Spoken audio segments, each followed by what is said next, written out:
Hello, good morning, good evening, wherever you're tuning in from around the world, around the continent of Africa, or indeed Japan. You're most welcome.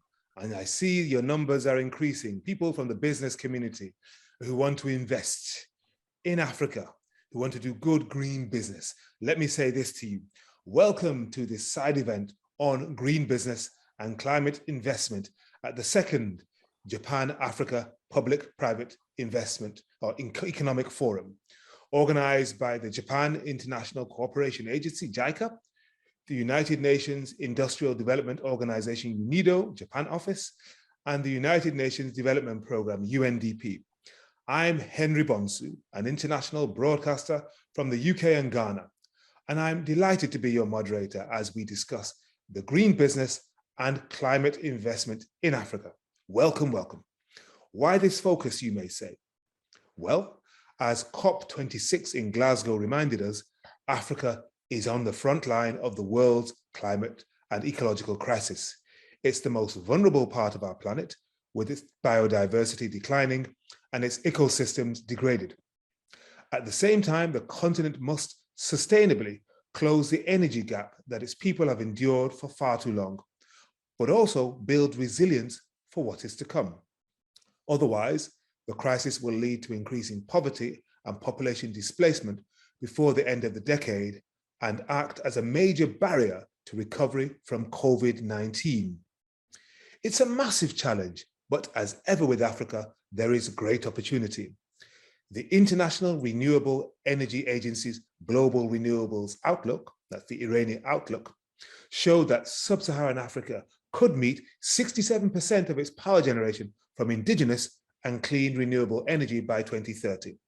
Now, this transformation would boost GDP, improve welfare, and result in up to 2 million additional green jobs by 2050. In April this year, the president of the African Development Bank said investing in energy, agriculture, and infrastructure could power a post-COVID-19 recovery in Africa. Think about the rich solar, wind, hydro, and geothermal energy resources. We're talking about a $100 billion a year investment opportunity and climate resilient infrastructure, which offers investment potential of between $130 billion and $170 billion.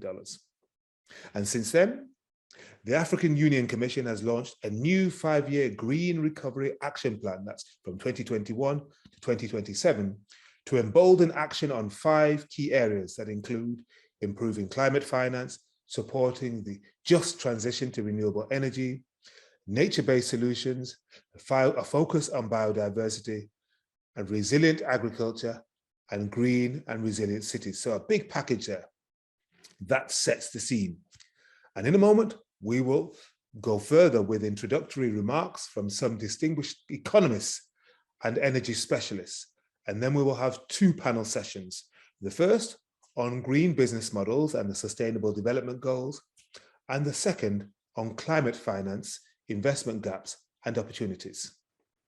So we're going to go to our opening remarks, which will be given by Dr. Ayodele Odushola, a director of the African Finance Sector Hub and South African resident representative for the UNDP, which is co-organizer of today's seminar. And before taking up his current role in 2019, Dr. Odushola was the chief economist and head of the strategy and analysis for UNDP Regional Bureau for the Africa team. And previously, he was the senior economist at UNDP Nigeria and has also worked with the presidency of Nigeria. So we have paved the way, and now we want to hear Dr. Ayodele Odushola speak. Sir, the floor is yours. Yeah, good morning and good afternoon, wherever we are, all over the world. Thank you, my dear brother, the moderator, Henry Bonsu. It's really a pleasure meeting you again. Excellencies, senior government officials from Japan and Africa, distinguished members from the business and investment community, also from Africa and Japan, the Japan International Cooperation Agencies, UNIDO representatives, distinguished ladies and gentlemen, it is really a great pleasure to welcome you at the Green Business and Climate Investment Seminar, co-organized by UNDP, JICA, UNIDO Tokyo as a side event of the second Japan Public-Private Economic Forum. The topic aligns with the Sustainable Development Goals, SDG, the pillar of growth strategy for the government of Japan, and the commitment made at the 26th conference of the parties this November 2021. It is really a pleasure for me to be back on this again after about a decade, providing technical leadership on TCAD process. Now that I wear a new cap, I think I just want to really re-echo the message by the program moderator that Africa contributes least to the carbon footprint, but when it comes to the issue of impact on the continent, it's the most vulnerable and the most exposed to the impact of climate change. On this note, I would like to underscore the fact that the world is at a turning point to restore climate balance with nature. Without being an alarmist and based on the current practices, the world is on a catastrophic pathway to 2.7 degrees of heating. We are almost out of time to keep the world from going over 1.5 degrees Celsius, which will trigger catastrophic climate change, hitting the world most vulnerable the hardest. It is really important for us to really show that as the world is rushing to recover from COVID-19 pandemic, yet only 18% of the 1.9 trillion of financial resources allocated to recovery by the world's 50 largest economies can be considered to be green. The world must design, develop, and deliver SDG-aligned business and investment towards greater social impact and supporting a fair transition. Efforts to limit increase in temperature to 1.5 degrees will require concerted action from every country and business. This includes shifting fossil fuels to renewable energy sources, such as solar, wind, and hydropower, improving farming practices, and restore and safeguard forest, ocean, and natural environments, reducing our consumption of transport, animal products, fashion, and plastics. Such a path towards a sustainable economy can be achieved based on an unwavering commitment to collective climate action, leveraging technological innovations and digital transformation. In this regard, investment in clean technology should be seen as part of the fair and just transition to decarbonize and detoxify African economy. The benefits of avoiding these catastrophic events are huge. For instance, UN estimates reveal that reducing methane gas emission by just 45% by 2030 can help avoid nearly 0.3 degrees Celsius of global warming. Also reducing the production and consumption of hydrofluorocarbons used as coolants in our air conditioning by more than 80% over the next 30 years can avoid up to 0.4 degrees Celsius of global warming by the end of this century.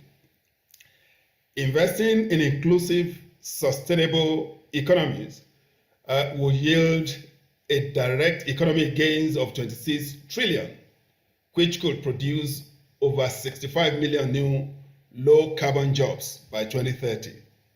The human benefits of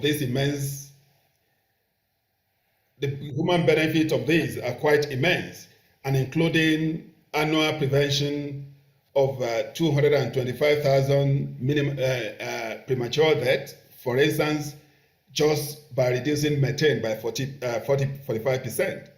So also, over about 1 million asthma-related hospital visits will be reduced, 73 billion of hours lost labor from extreme heat, and 26 million tons of crop losses globally.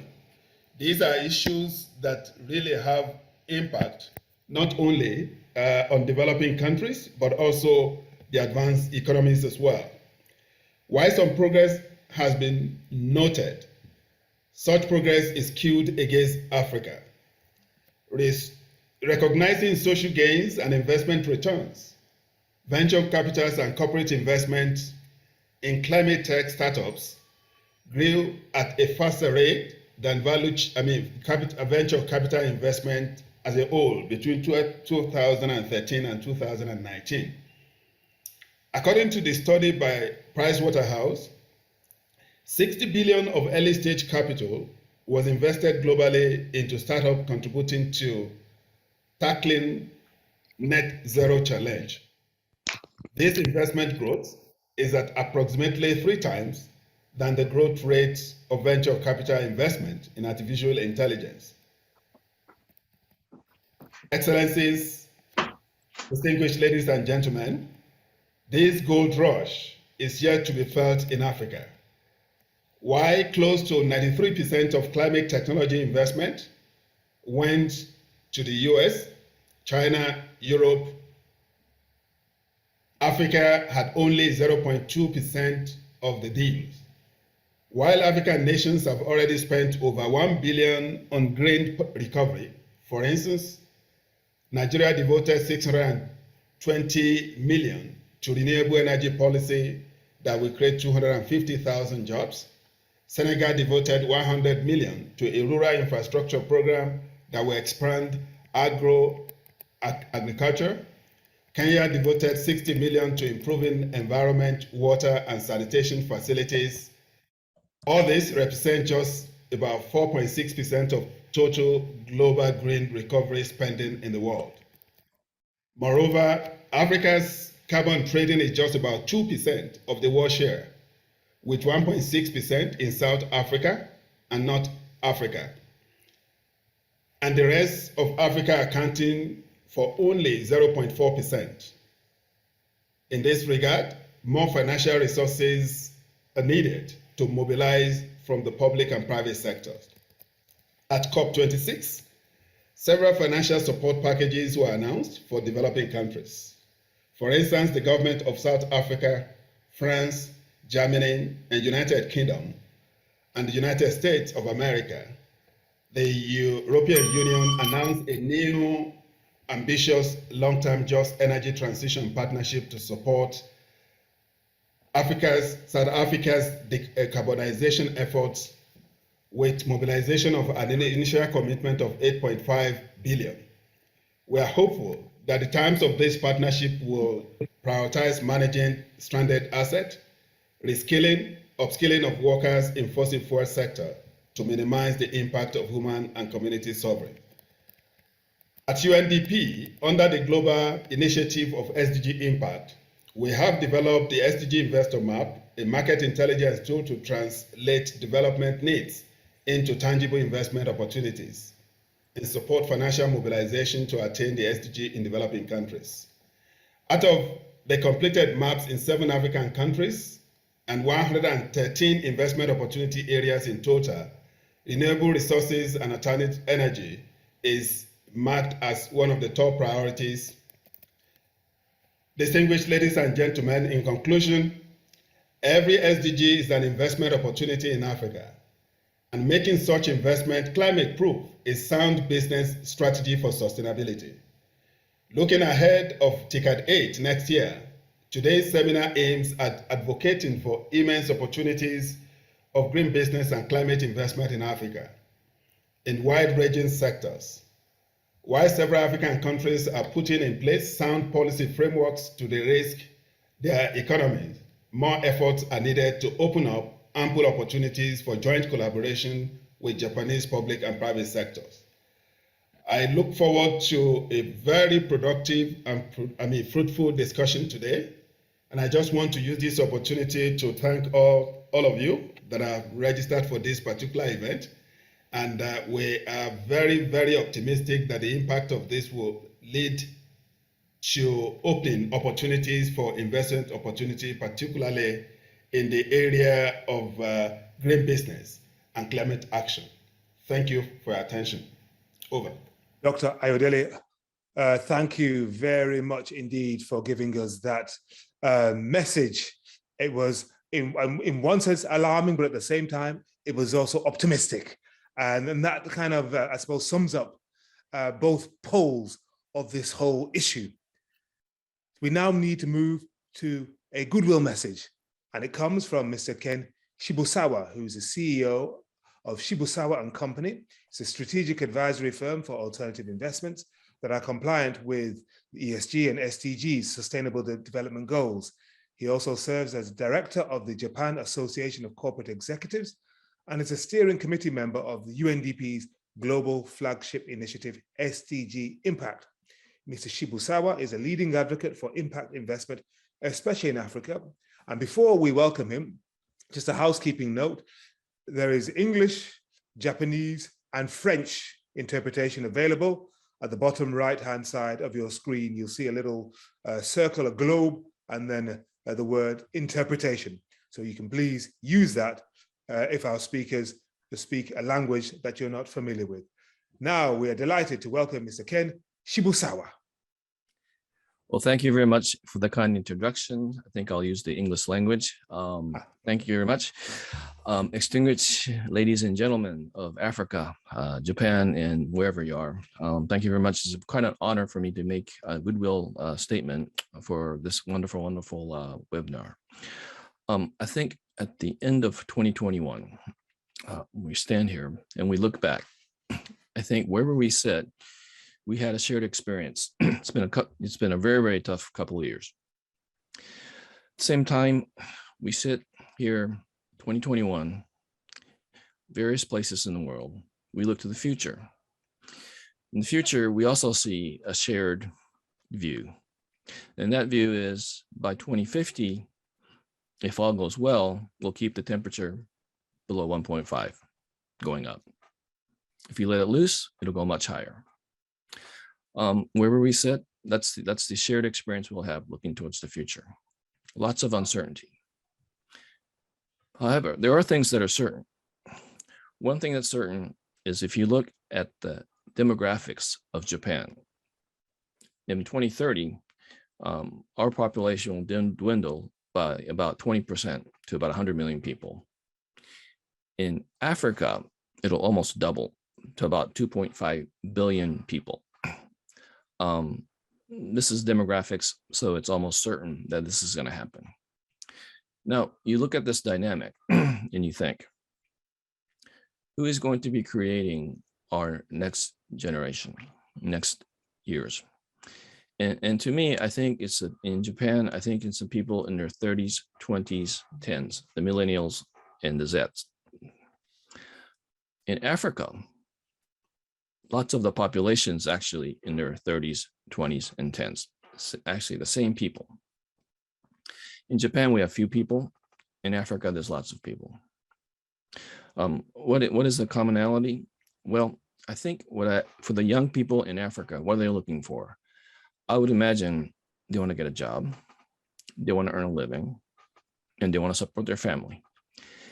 And here in Japan, fortunately, it's a normal thing. So if you think about it in the global context, there's lots of growth opportunities in our world.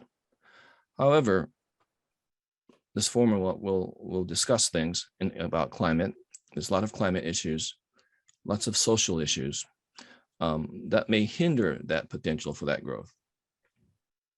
So why does SDGs exist? I think SDGs exist for that reason. We want to be able to have an inclusive society in the future generation where there is sustainable growth for all.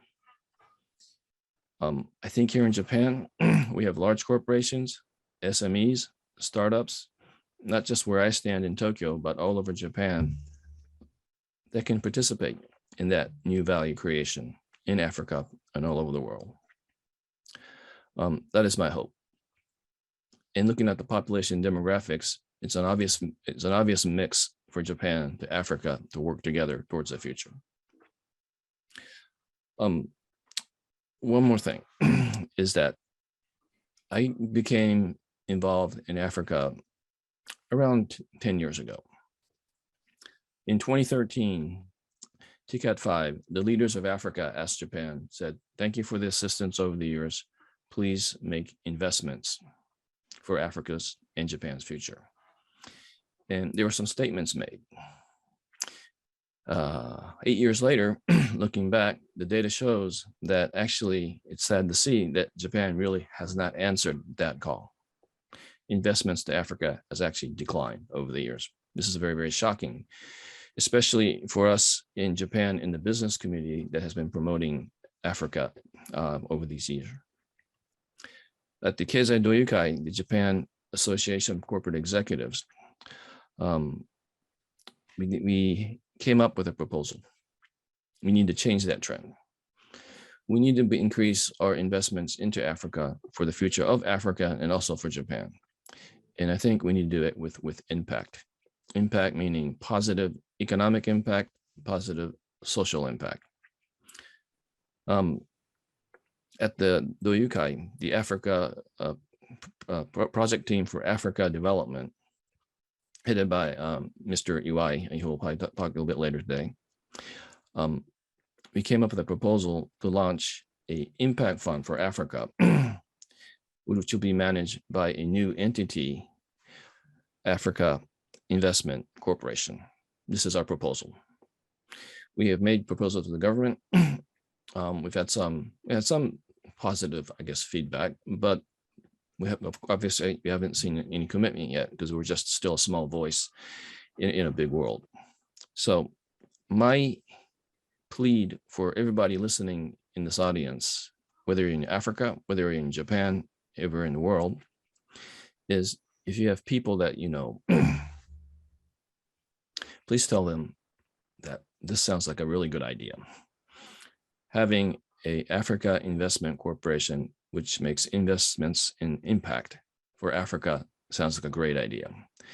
And if many, many people says it's a great idea and it reaches the right audience, hopefully when you look back, the next generation, looking back today, that Japan was able to make investments into Africa. Very good. So thank you very much for the opportunity to speak.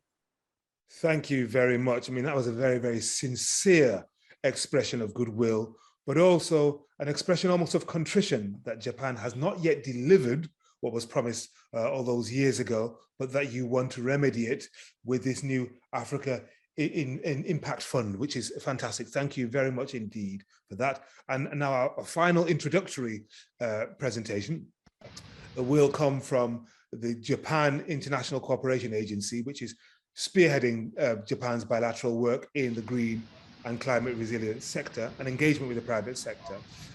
JICA is co-organizing today's event, and Dr. Tatsuya Kuge is Senior Director at JICA's Energy and Mining Group, and he has extensive field experience in Africa, including Ghana, Sierra Leone, and Kenya. And Dr. Kuge, we are looking forward to hearing what you have to say. Sir, please, the floor is yours. Thanks, Henry. So, could you show my slides? Okay, thank you very much. Thanks our important partners, UNDP, UNIDO, private companies, investors, and people in Africa and Japan. Good evening and good morning. Actually, I stationed in Africa for 7 years. I'm really happy to talk about Africa. Today, let me show JICA's approach for Ticket 8, energy transition toward green growth in Africa. JICA will continue to promote green energy development from 3 directions: stable supply, access, and business. This approach is based on our sector strategy and platform called JICA Global Agenda. Next slide, please. Africa is a growing continent. I think no one here doubts that. Demographic dividend is coming to Africa after China and India. Africa is becoming our business partners. Africa is blessed with green energy, such as hydro, geothermal, and solar. It's important public and private sectors work together to develop the green energy to realize the stable supply. Regarding geothermal, Japan is supporting Djibouti, Kenya, and Ethiopia. In Kenya, JICA is implementing project for strengthening operation and maintenance capacity of all carrier geothermal power stations using digital technology with UNIDO. The digital helps engineers operation. I'm sure KenGem must be the pioneer to improve efficiency of operation and maintenance with DX technology at power station. Next slide, please. As we know, there is a large number of non-electrified populations. The grid is not well developed, so people cannot enjoy the electricity, even though Africa has rich green energy. That reminds JICA once again how important Africa power pool is. The goal of the power pool is to strengthen international transmission line and develop power source. JICA is discussing way forward with Power Pool Office. Next slide, please. Finally, we reach a business. A lot of companies, investors, and individuals are interested in electrification of Africa. JICA would like to expand our support to the business in upstream and downstream. Upstream means policy and system for private investment in African countries. JICA is considering to dispatch upstream advisor for several countries collaborating with IFC. Also, JICA will dispatch PPP advisor to Kenya Geothermal Development Company. Regarding downstream, JICA is considering how we can support the off-grid developer, discussing with them. I'm aware now the developers need finance, information, and know-how. Finance, they need grant funding in early stage for the startup challenge. Unfortunately, JICA doesn't have such funds so far. Information. Newcomers to off-grid business need information about end users in the project site. In many cases, that equals to information about farmers in rural area, like income, lifestyle, and technology they are using, like a smartphone, WhatsApp. Yeah.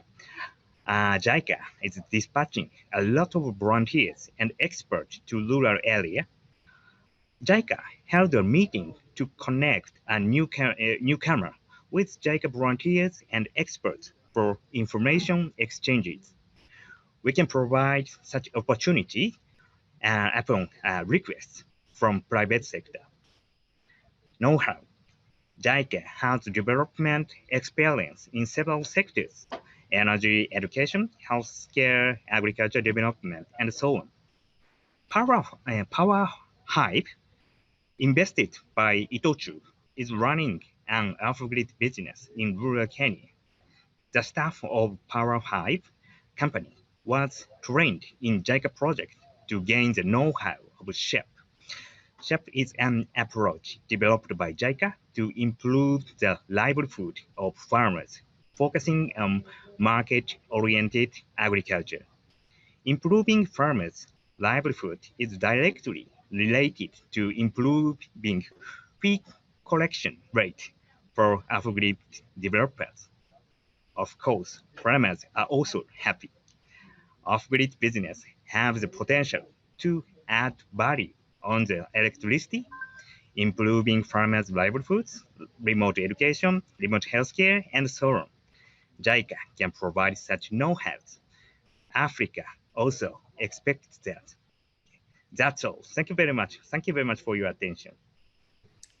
Thank you very much indeed, Dr.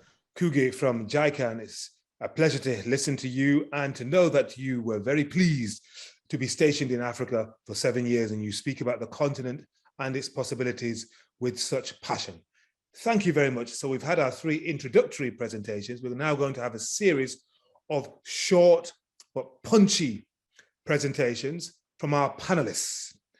It's time for our first panel session on green business, where we're going to examine real business models and their impact on sustainable development goals in Africa and examine growth gaps and opportunities.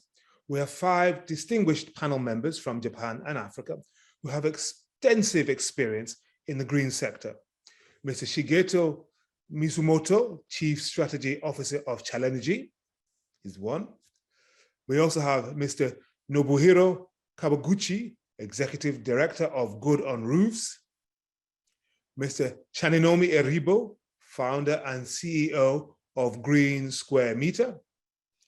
Mr. Hamza El-Baroudi, co-founder of EMOB, and Ms. Alice Ruweza, Africa Regional Director of the Worldwide Fund for Nature, WWF. Each of the panel members will have up to 6 minutes, and I would beg you to use just 5 of those 6 minutes so we can have a round of questions afterwards, because we are running a little bit over, but we are desperately interested in what you have to say. So each member will have up to 6 minutes, but I would beg you to use 5 and leave us wanting more, and then we'll have a panel discussion.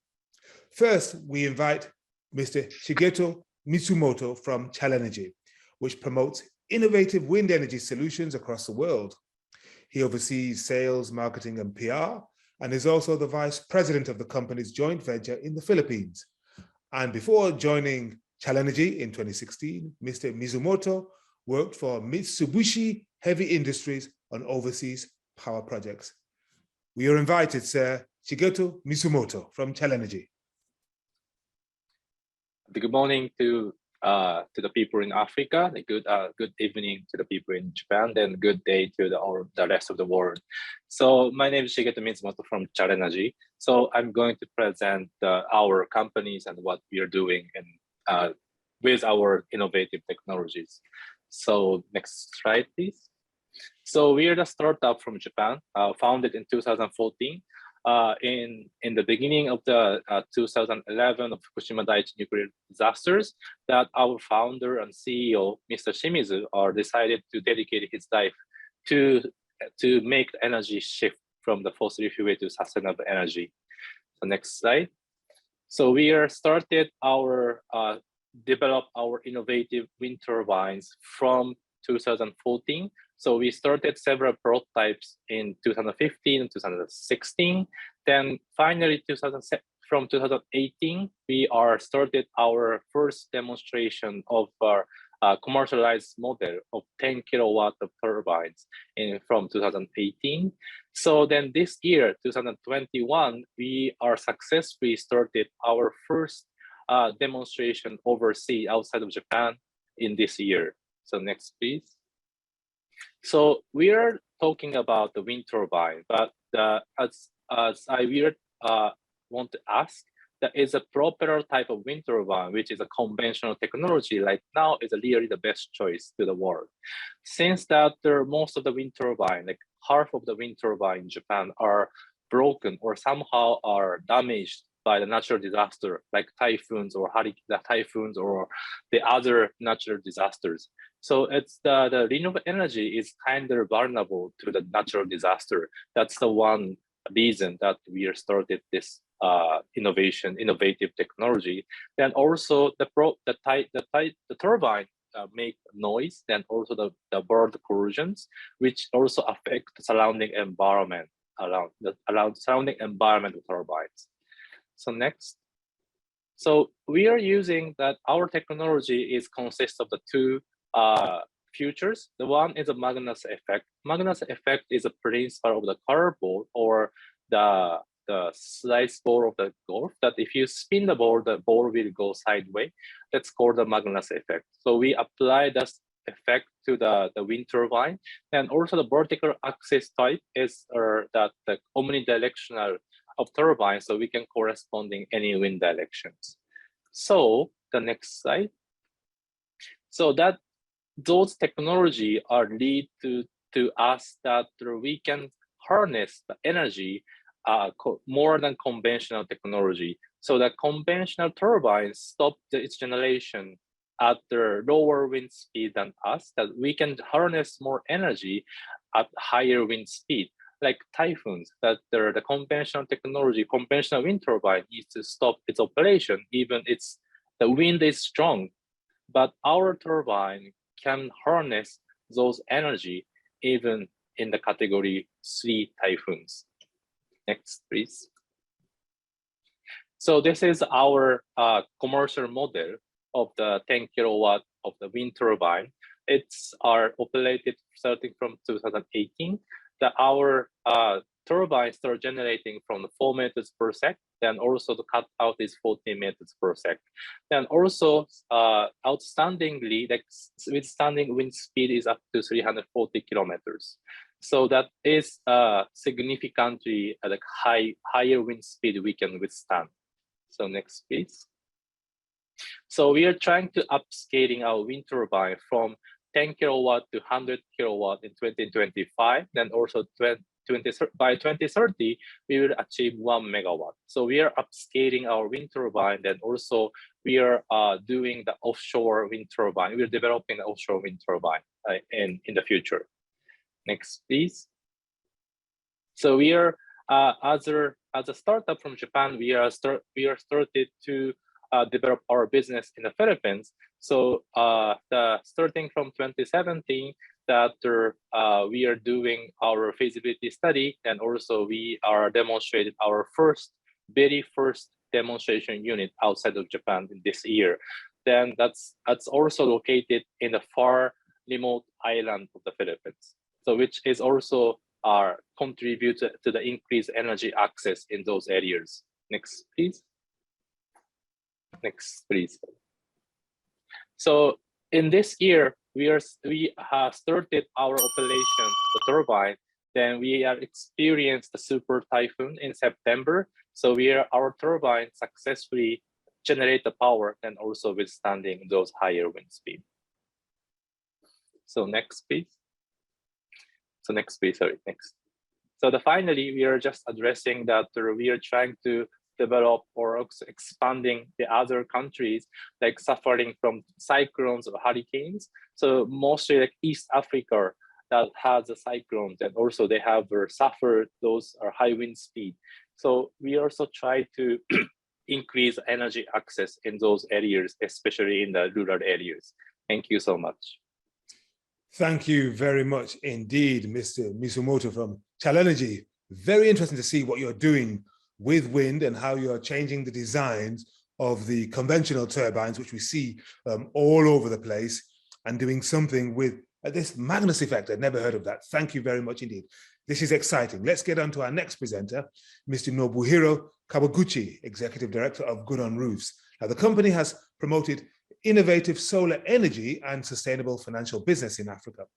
Mr. Kawaguchi has become the president as the third generation of Kawaguchi Steel Industry Corporation Limited, a roof design and construction company in Japan, and developed the company to design lightweight solar panels.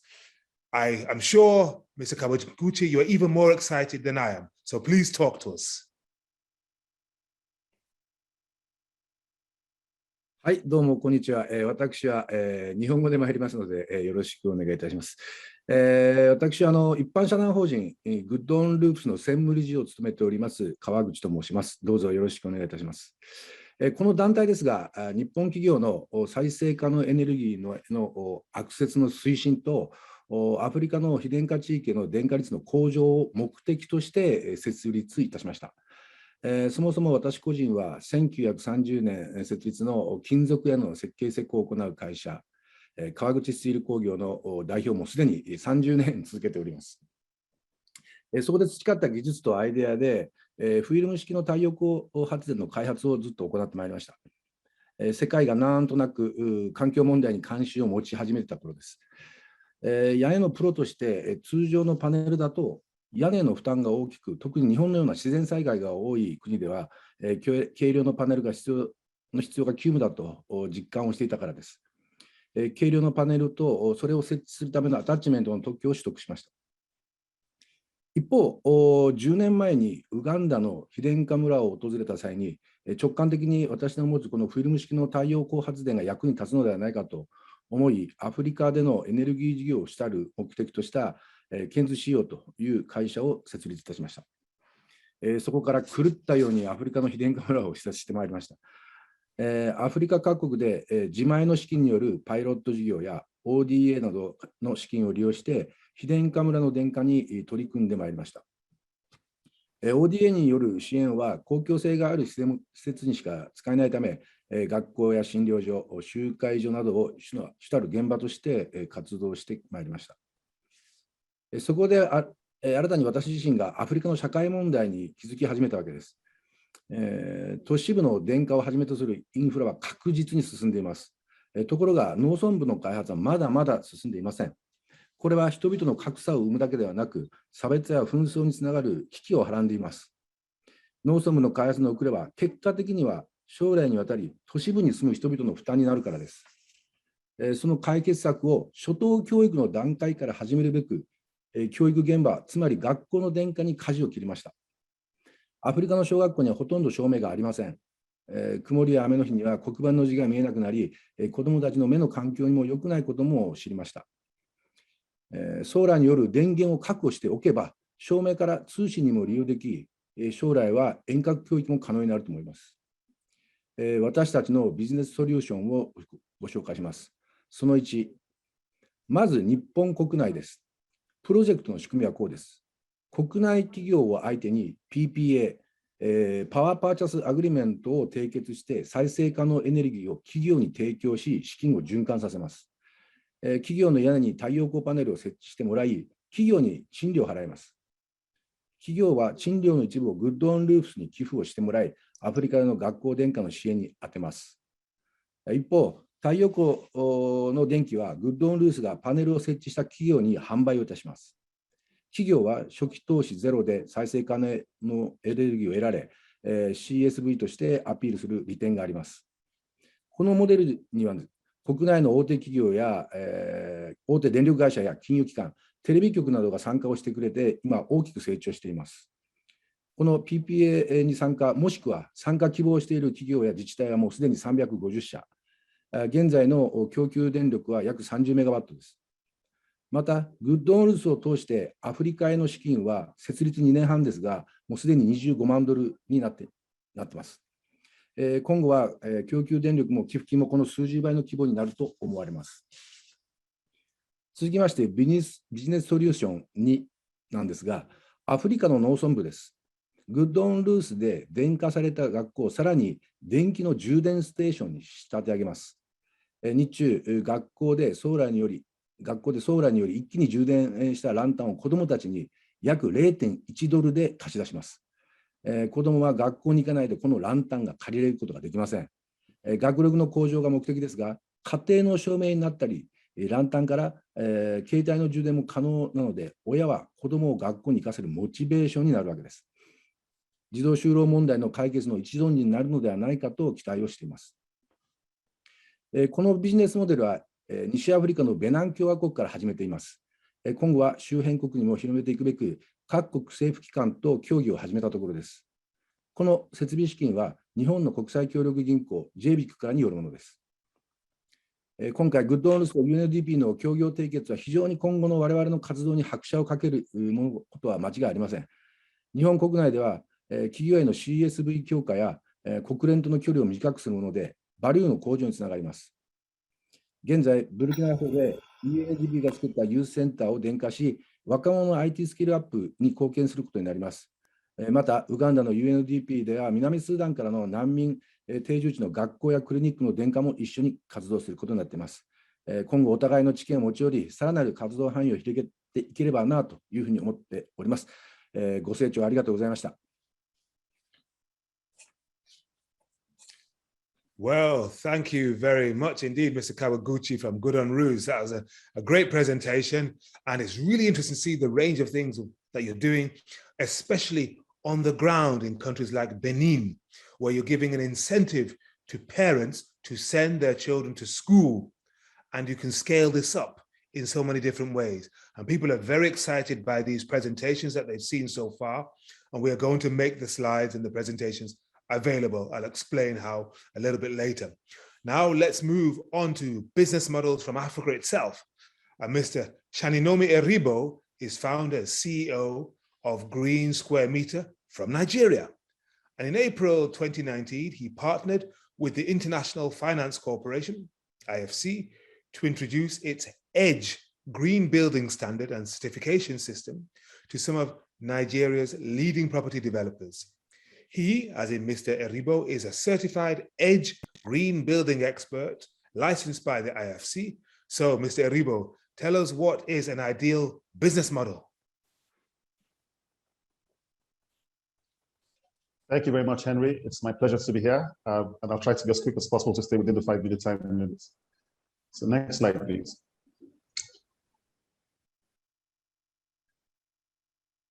So this morning, I'm going to be speaking about the opportunities and barriers to green building investments in Nigeria. So just a quick background about Green Square Meter.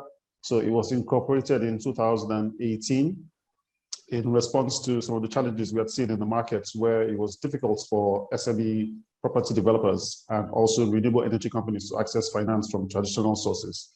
So we're very interested in mainstreaming the green building practice as a matter of passion and as a matter of responsibility to Nigeria. And so we set out to become the leaders in ensuring that this transition happens, that every new building that will be delivered to the Nigerian market should be green, hence the name Green Square Meter, in that every square meter should be green. And our vision is to become the leading Nigerian firm for green building advisory, investment, and development services. Next slide, please.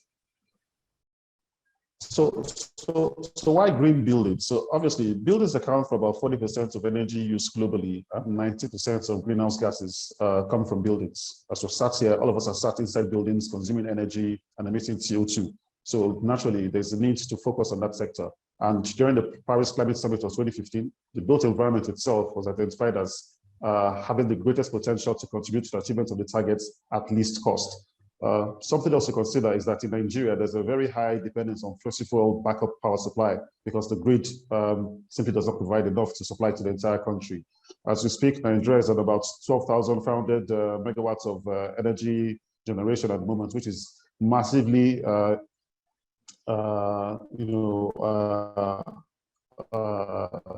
massively, it's not enough to power the country. So clearly, there's a need to move onto a greener path of energy production. And so the buildings which consume the energy also need to be energy efficient. And that is the reason for what we do. So next slide, please. So a question that keeps coming up, people ask, what do you mean by green buildings and also low carbon buildings, which are phrases that are used interchangeably? So basically, green buildings incorporate certain design techniques, technologies, and materials that reduce dependence on fossil fuels. So it refers to both the structure and the application of processes that are environmentally responsible and resource efficient. And this runs throughout the building's life cycle, from planning to design, construction, operation, maintenance, and renovation. So what you see on your screen are examples of certain green building projects that have happened all across the world. So top of the screen is a project that happened in Mexico, residential project for green buildings. Bottom right is Greenwood, a project in Turkey that has 900 trees running through it. Should Nigeria be left out of this? And so this is the agenda that we're pushing here in Nigeria, that buildings in Nigeria have to be green, and we are seeing responses from the market. Next slide, please. So let's talk about opportunities for investments in low carbon buildings in Africa. So according to the IFC's Climate Investment Opportunities Report, out of a total of 29.4 trillion climate investment potential up to 2030 in emerging markets, there's a 24.7 trillion investment potential for green or low carbon buildings alone, which represents about 84% of the total climate investment potential in developing countries. Now, in its analysis of 21 emerging markets, the IFC estimates that the commercial investment potential in the construction of low carbon buildings in sub-Saharan Africa is at nearly 768 billion. Now let's come home. In Nigeria, according to official government estimates, there's a housing deficit of 17 million units. Think about that. That's about 3 times the size of Norway. There's about 4 million people. So there's a lot of opportunity for investments in green buildings. if we're able to just close this deficit by 10%, this would represent a 59.5 billion investment opportunity. And at a ROI of about 35%, that would be a $20.83 billion opportunity. Now, there are a number of barriers, to making this happen. So, for instance, in Nigeria, investments in low carbon buildings has not been explicitly prioritized in Nigeria's NDCs. There are also other structural challenges. So, for instance, with access to finance, we've got high interest rates, 18 to 25%, which makes it very difficult for small and medium-sized enterprises to access this finance. The other thing also, next slide, please. The other thing also is, next slide. Yeah. So, of course, there's also forex-denominated loans risk, where because of the weak local currency, they have challenges with forex-denominated loans. And there's also limited alternative financing opportunities.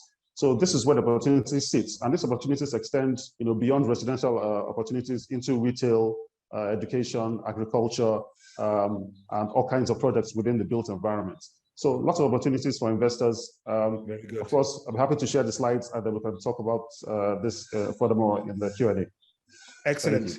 Thank you very much, Mr. Shaninomi Eribo from Green Square Meter. Some great statistics and data there for those of you who are interested in the African market and indeed more specifically the Nigerian market.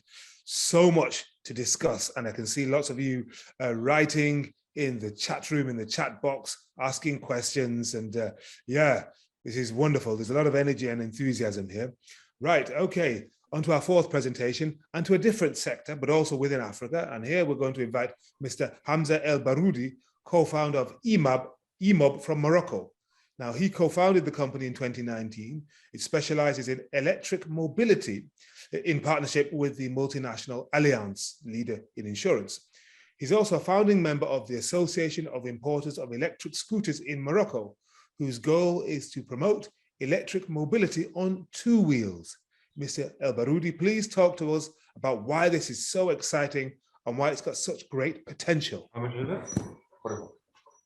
Thank you very much, Henry. Thank you for the organizers for inviting us to two projects. So next, please. Next. So our company is based in Marrakesh, in Morocco. It's in the center of Morocco. We are an industrial company specialized on agro-industry. So in 2009, Morocco decided to move with the large project of renewable energies, mainly with the Mazen project, the large plants of solar energy generation in Ouarzazate. And from that time, so we understood that as an operator in Morocco and Africa, so we need to go on this dynamic and bring also something to our country and also to Africa. For that, so we decided to build up a partnership with Allianz, who is our insurer, but also we have different relations with them to develop projects and R&D projects. We decided to go with e-mobility. As you know, in 2016, Morocco hosted the COP22, and during that event that was organized in Marrakesh, my city. So the authorities, they noticed that Marrakesh is suffering by pollution, and that pollution is generated by mainly two-wheels vehicles. There is more than 240,000 vehicles, like two wheels, circulating in Marrakesh, and they are generating the most part of the pollution, more than the cars, more than the industries, and more than the other sectors. So from that, we decided to go immediately and to correct that count and to work on that count. So we developed EMOB with Allianz. Next, please. So EMOB today have different partners for the moment. So Allianz, as insurer, also is bringing a lot of subsidies for the insurance, because we see that to promote the e-mobility in Africa, in Morocco, so we need to bring facilities to the customers. And as like in the government is not yet like in the right dynamic to put in place subsidies directly to users, so we decided to innovate a little bit. With Allianz, for example, we developed insurance for electric motorbikes that is 50% cheaper than for the thermics, and that helps like to start moving with commercialization of motorbikes, electrical motorbikes in Morocco and Marrakesh. So Norinco Vehicles is our partner today for the construction and the manufacturing of the e-bikes that we are selling in Morocco. At the moment, the manufacturing is still made in China, but we bring the motorcycles that is disassembled, and we do an assembling in Morocco, and then we go to commercialization. And as a lot of people said, also it's like to move with all kinds of projects, we need finance. Then we have a partnership with ECDA, who is one of the most important credit institutions in Morocco. And today we are able like to give financing solutions to our customers that want like to move to electrical mobility. We have a partnership with the local authority, with the region of Marrakech Safi, where we are located, and with the region, so we are working to put in place a program to promote electrical mobility in the region, and then after to see how in the country they can also do the same for other regions. Next, please. Next. So the deployment strategy, the phase one today is finished, and the phase one is mainly the preparation of the commercialization. That means the entering e-vehicles into the market. So with our partner Allianz, so we negotiated with our Chinese partners, and today we have representation of the EID brand, who is like the first worldwide on that sector. We opened the biggest like showroom in Marrakesh for e-mobility, more than 500 square meters dedicated for electrical motorbikes, and we developed the whole distribution network in all the country. And also we are putting in place some projects with our Ministry of Environment, with their help, to promote the electrical mobility by putting in place sharing systems of e-bikes. So Marrakesh will have very soon like the first projects that it's under like their deployment. The phase two is under progress, and for us, it's the most important phase. It's like to be able to make the industrialization in Africa, in Morocco, and in other countries in Africa. Because of the third phase for us is we need to go with the distribution in all Africa of our ecosystem. But to succeed on that, it's important to build up an industrialization locally in the country. Next, please. So how we can do it? Like first, we need like to put in place in locally some developments of local batteries and maintenance. This is very important. So we noticed that from day one we started commercialization in Morocco. The battery is the main component in the vehicle, and as when there is any problem, so we need to send it back to other countries, and just the cost of shipment is equal to the price of the battery. So then it's important like to build up like maintenance know-how locally, and also to build up, why not, industrialization and factories to make batteries, because in Africa we have everything to do it. We have the natural resources, we have the people that can with the right level of education. So there is like projects to build around that. Development of electric vehicle manufacturer adapted to Africa. This is important also because today we are bringing models that are more adapted for Asia, and we saw that model, so they are not really 100% adapted to the African roads for the moment. We need big wheels, we need like more strong frames. We need to have like a bigger range, because people that are using motorbikes in Africa, they are traveling with.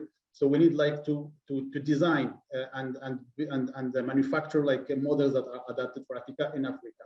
And then the recycling is an important project, and we are asking all participants that are like working on that in Japan, other countries, if they want, they are interested to develop something in Morocco and Africa, so are here like to go ahead. Next, please. So next, please. Next. Next, please. Next, like that. So the second project that we are developing inside of just before, like you can come back to the other like slide just before.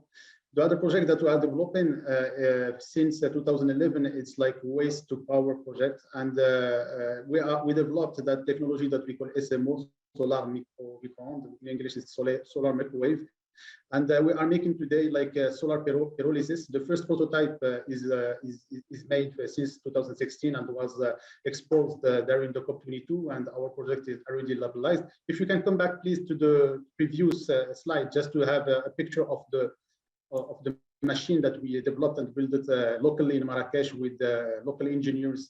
So this is the machine. The machine is using like CSP mirrors, and we are using that energy like to make like solar pyrolysis. I think we don't have more time like to go more far on the explanations, but there is like a video in YouTube under the name SMO process. I'm inviting you like to go and see it, but it's our technology that we want today to develop and expand in Morocco and all Africa to bring energy, but also to treat the waste that is also a big problem worldwide. Thank you very much for your attention.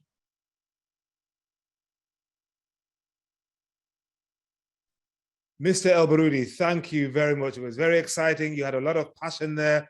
I mean, I've been to cities all over Africa, including Marrakesh, and I see people loving their bikes and their scooters, going around from A to B, transporting people. I had never considered that they were responsible for more pollution than four-wheel vehicles. If that's the case, then yes, green is good. It is anyway, but I mean, even more so if what you say is true. And I know that you know the technology. So thank you very much indeed.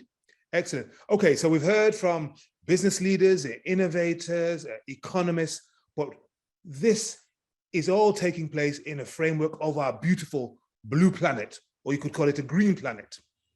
And so we need a global thought leader who has extensive experience of working in conservation, development, and the environment. That global thought leader, and we're delighted to have her, is Ms. Alice Ruweza, Africa Regional Director of the Worldwide Fund for Nature, WWF, because without nature, we are nothing. Ms. Ruweza sits on several boards, including that of CGR, that's formerly known as the Consultative Group for International Agriculture Research, and the Global Evergreening Alliance. She's also co-chair of the World Economic Forum's Sustainable Aquaculture 2030 Working Group, and we're delighted to hear from her.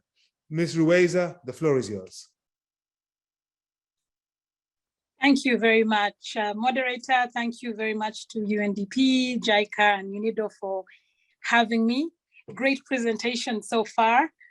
I have a lot of slides, so I'm going to be very quick. The next slide, please. I think that first I will tell you about who WWF is. The Worldwide Fund for Nature is the world's largest conservation organization, working in over 100 countries. And our mission is to stop the degradation of the natural environment, but also to create a world where people live in harmony with nature. In Africa, we have presence in 13 offices, but we also have a Pan-African agenda. So next slide. I think the next two slides Ayo had already covered, and he talked about the funding gap. And the next one, I need to talk about the major investor pools out there that of other financing out there that we need to start accessing, because as Ayo told us, we're not really harvesting enough, and we also don't have enough of that is green. So in WWF, we have what we call bankable solutions as one way to start to partner with these other financiers. And two pillars here, we like to catalyze bankable nature solutions, which reduce threats from business practices. And the next one is really to promote those sustainable investor practices. And I'll give you a couple of examples. Next. So one of our biggest one is the partnership we have with the Dutch Fund for Climate and Development. And the reason we started this partnership is we were looking at what they call the valley of death. Most people will know what I mean. Next slide. When I say valley of death, this is the gap that exists between entrepreneurs with a business model with a positive impact and access to investors. So our partnership created a structural collaboration between investors and an NGO like us that can support these small and medium enterprises at different stages of their development, from originating a project until the actual investments. The type of projects, as you see on your screen there, are all around climate. We have a water facility that works on climate resilient water projects. We have one that also works on protecting the environment, forestry, a forestry facility, and also agriculture. Next. So there you are. This is our partnership. It's a partnership between the climate fund. We have a climate fund manager by Climate Advisors, which is 75 million euros. We have WWF working with SNV with 30 million euros, and then the FMO on a land use facility. As of October 21st, our 30 million origination facility managed by us and SNV has granted already 6.7 million cumulatively in subsidies and technical assistance projects. We are granting projects and supporting them in the cost of developing full business and investments proposals. I will give some quick examples here. Our land use facility managed by the Dutch Development Bank called FMO has also made investments up to about 20.6 million euros in 4 projects. And our water facility managed by the Climate Fund manager has also committed 14 million in development capital to projects. And once these projects are investment ready, we forecast that they will total around 244 million, made up of 99 million in debt and 36 million from other providers. But what this means is that 1 million euro in technical assistance and grant funding will mobilize an additional 36.4 million in private sector investment if all these projects are able to realize their investment. And just to say earlier that the entire fund is about 160 million euros, and it increases the resilience of communities that are most vulnerable to climate change. So let me go to the 2 examples. We have an example in Zambia, quickly. Take me to the Zambia, next. Okay, so we work back up there. I just want to show that we work in many countries. This map shows all the places where we are working and all the places where we have various projects. But let me give 2 examples. In Zambia, we are working in a place called the Kafue Flats. It's a wetland in Zambia that is supporting 2 million people and sustaining systems like wetlands, national parks, and bird sanctuaries. But the challenge there is that the over-abstraction of water and severe droughts as a result of climate change are threatening this important economic region.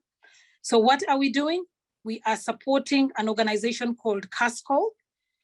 There's lots of partners there, but we are going an organization called CASCO, which is Zambia's oldest cooperative of sugarcane growers, to conduct an environmental, social, and technical assessment and to install drip irrigation on 300 hectares of commercial fields in the next 2 years.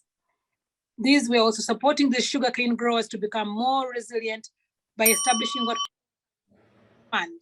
The fund provides loans to growers to adopt climate-smart agriculture. Next, let's go to the Uganda example. I know I have a lot of slides there, but we'll share them. In the Uganda, we are supporting an energy project to help close the loop of agricultural waste to clean energy and power the company's agriculture facilities. This happens to be in the Greater Virunga landscape.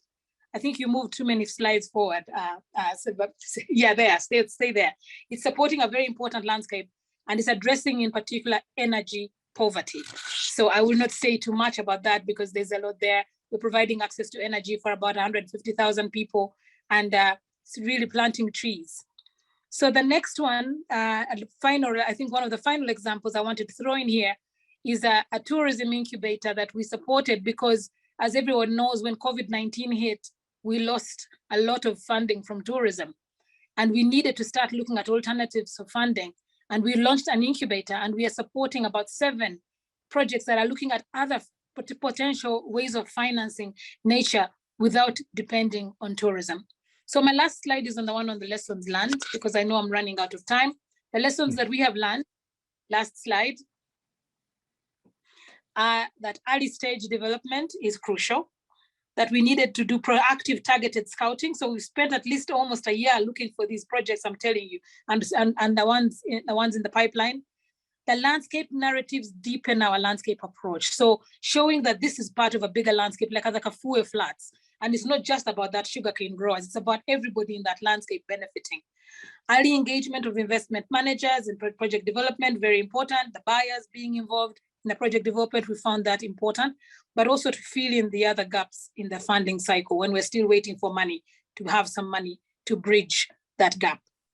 I will stop there, Mr. Moderator. I'm out of time. Thank you. That's wonderful. Thank you very much indeed to Alice Rueza from WWF, the Worldwide Fund for Nature. People often consider this organization, which has been going for, 60 years, as an advocacy organization, very well-meaning and, putting moral pressure. But actually, what you're explaining is that you've transitioned to become a catalyzer for investment, including private sector investment, which many people probably did not know, with real hard-nosed business sense, as well as that mission that you started in 1961. So it's wonderful to hear from you. We're going to bring back all our panelists because we want to go through some quick-fire questions before we round off this first session. So Alice Rueza is going to come back, Mr. Kawaguchi, Mr.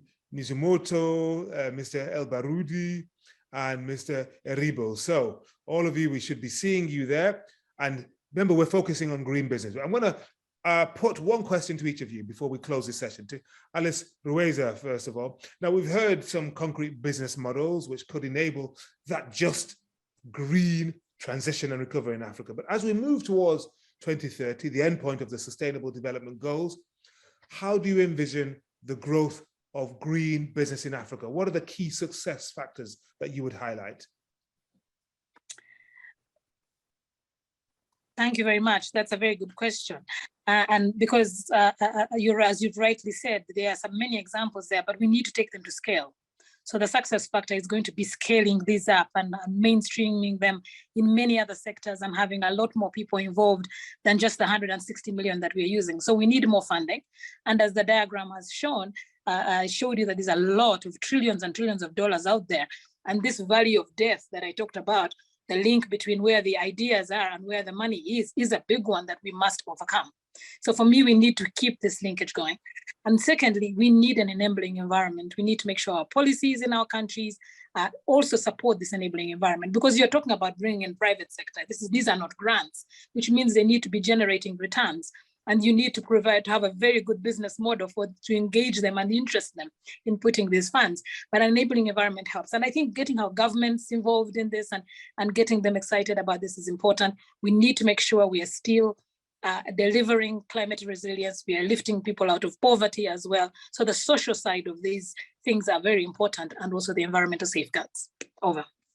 Thank you very much. And over to you. And I like this term, the valley of death, and bringing people out of it through the enabling environment and bridging, willing partner, willing business. This is really important. Okay, on to Mr. Kawaguchi. Now, Japanese blue chip technology and innovative business models have been piloted in Africa by a company, and they're very welcome. But how do you ensure these innovations are technically and financially adoptable and can work, applicable in the local context? Because surely that's what they need to be sustainable, Mr. Kawaguchi. ありがとうございます。まさしくそうでして、弊社の場合は基本的にアフリカのどの国においてもエンジニアと提携をしています。案件の話が出たときには、まず最初にエンジニアの確保に走ります。そのエンジニアとメールやオンラインなどで理解するまで何回もそれは続けます。非常に複雑な場合の時だけ弊社から現地にスタッフを行かせます。例えば、今私がやっているベナンのランタンプロジェクトは20万人の子どもに約40万個のランタンを提供するという規模が大きいものです。もうすでに10名のエンジニアを現地にスタッフとして雇用してますし、今後は雇用創出のためにランタンやコントローラーなどのアッセンブリーを現地で行うために工場を建設し50名程度雇用します。でその1年後にはプロジェクトのオペレーションのためにですね、約1000名の雇用を生むことになるのではないかというふうに思っています。そういう場合にも日本からは2名のスタッフだけでやろうとしております。エンジニアリング、オペレーションも手順書を作成してですね、さらに反復教育が必要だということは今までの経験上よく理解をしています。問題が発生した場合には、まず現地のスタッフに考えさせます。それからその問題解決のやり方を報告をしてもらいます。あくまでも主体はアフリカの人々というふうに私は思っています。その上で最も重要なのは、これみんなで国を作ってるんだ、国づくりをやってるんだという意識の共有が非常に必要なのかなというふうに思っています。そして、あと夢を明確に伝えて共有することだと私は思っております。以上です。Well, thank you very much indeed, Mr. Kawaguchi. So that's the Good on Roofs approach. It's African-led and Japanese-supported. So let's put that same question to Mr. Mizumoto from Chalenergy, who we heard from earlier. How do you ensure that your innovations can work in the local context? I mean, there's one guy called Kojo in Ghana who is wondering how culturally acceptable your projects and businesses are in Africa. So it's the same question, Mr. Mizumoto. Thank you for your questions. So we are focusing on the sustainability itself, because this is a sustainable energy, but we also focus on the sustainability of the project, because we saw like a lot of projects like renewable energy, which will be donated or maybe funded by the overseas government, will be abandoned in next 5 years or so. So the technologies must be maintained by locally, then also operated by locally. So our turbine is focusing on, our technology is mostly focusing on like withstanding those natural disasters, meaning turbine or technology can sustain and operate in any situations or any circumstances. So we are trying to have a remote monitoring systems of the turbine, so we can actually access the turbines or operation system anywhere in the world. So we can monitor the operation of the turbine even from Japan. Then we can help, our engineer can help the local people can maintain by themselves. So that those are the sustainability, or because our turbine is not the cheap one compared to the solar. It's worse. We think it is worse. The price is worse of the technology. So we are aiming to sustain the project for over 20 years. So it means like we cannot like fail in 3 or 5 years. We want to continue because the energy, this is a base infrastructure to all the people in the countries or in the regions. So this is a fundamental infrastructure to the all. So we want that the technology to sustain or maintain by the locality. All right. Thank you. Mr. Mizumoto, thank you very much indeed. Let's talk to Mr. El Baroudi from EMOB. Great potential for e-mobility across Africa, especially given the problem with air pollution in the mega cities. But I'm wondering how you plan to expand your business across the continent, and what kind of partnership do you envisage, especially with Japanese companies? Yes, Henry, it's true. For us, like our target really, it's like the good food industrialization locally in Morocco and in Africa.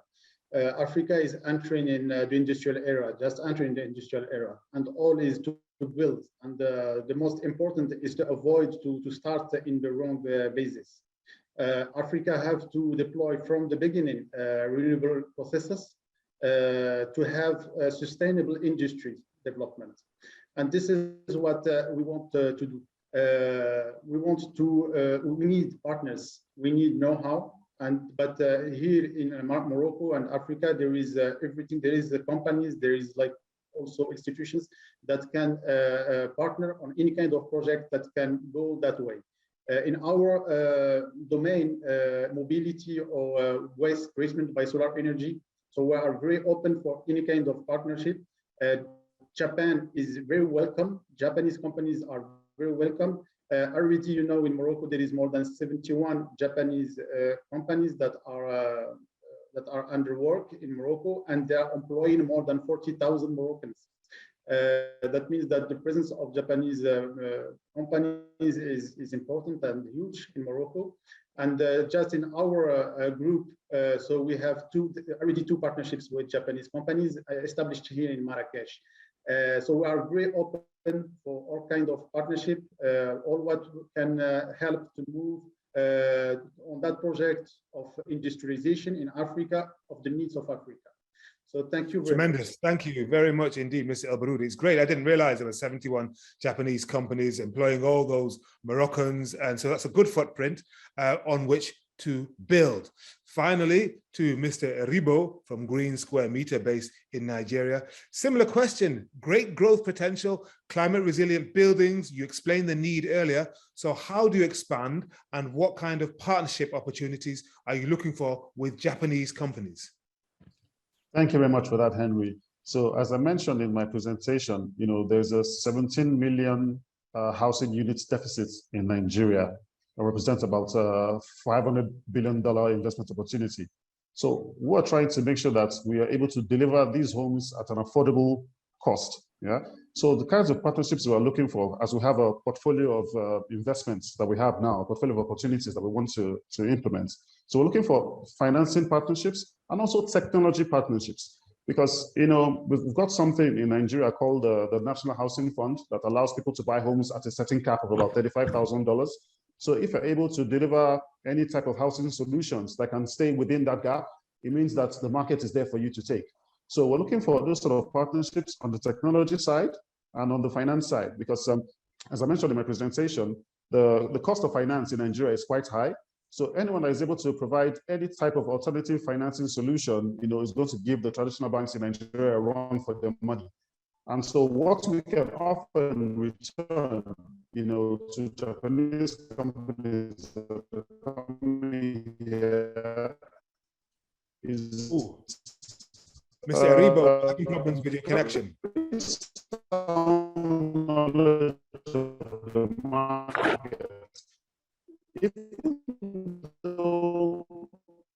Mr. Eribo, I think we've had a problem with your connection. Incubator was only incorporated in 2018. I personally have been in the property sector. About that, yeah. So I was saying that even though Incubator was incorporated in 2018, we have been in the property business since I've been in the property business since 2007. So what we're offering in return to our Japanese partners is sound knowledge of the market. So we have sound knowledge of the market, and we understand the terrain very well. So we have a pipeline of opportunities that we want to present to our Japanese partners, and so looking for finance and technology partnerships. Thank you very much. Thank you very much to Mr. Shaninomi Eribo, founder and CEO of Green Square Meter, and thank you very much to all our other panelists, Ms. Ruweza, Mr. El Baroudi, Mr. Kawaguchi, Mr. Mizumoto. Thank you very much indeed. That's a wonderful first round. And in fact, during the panel discussion, we heard about a range of green business opportunities in Africa. Now let's hear from Dr. Yuko Nasugana. Nasunaga, I should say, head of UNIDO's Investment and Technology Promotion Office in Tokyo. Before joining UNIDO in 2017, Dr. Yasunaga had an extensive career with Japan's Ministry of Economy, Trade and Industry, also known as METI, in the areas of natural resources and industrial science technology development. UNIDO promotes blue chip technologies around the world, contributing to green growth. Dr. Yasunaga, we are listening to you now. Thank you very much, Mr. Bonsu, for your kind introduction. Yes, I'm Yasunaga, head of the Tokyo office UNIDO.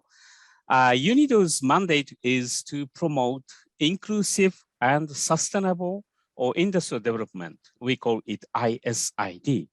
And the mission of our office, Tokyo office, is to encourage Japanese industries to promote private investment and technology transfer from Japan to developing and emerging countries, including Africa.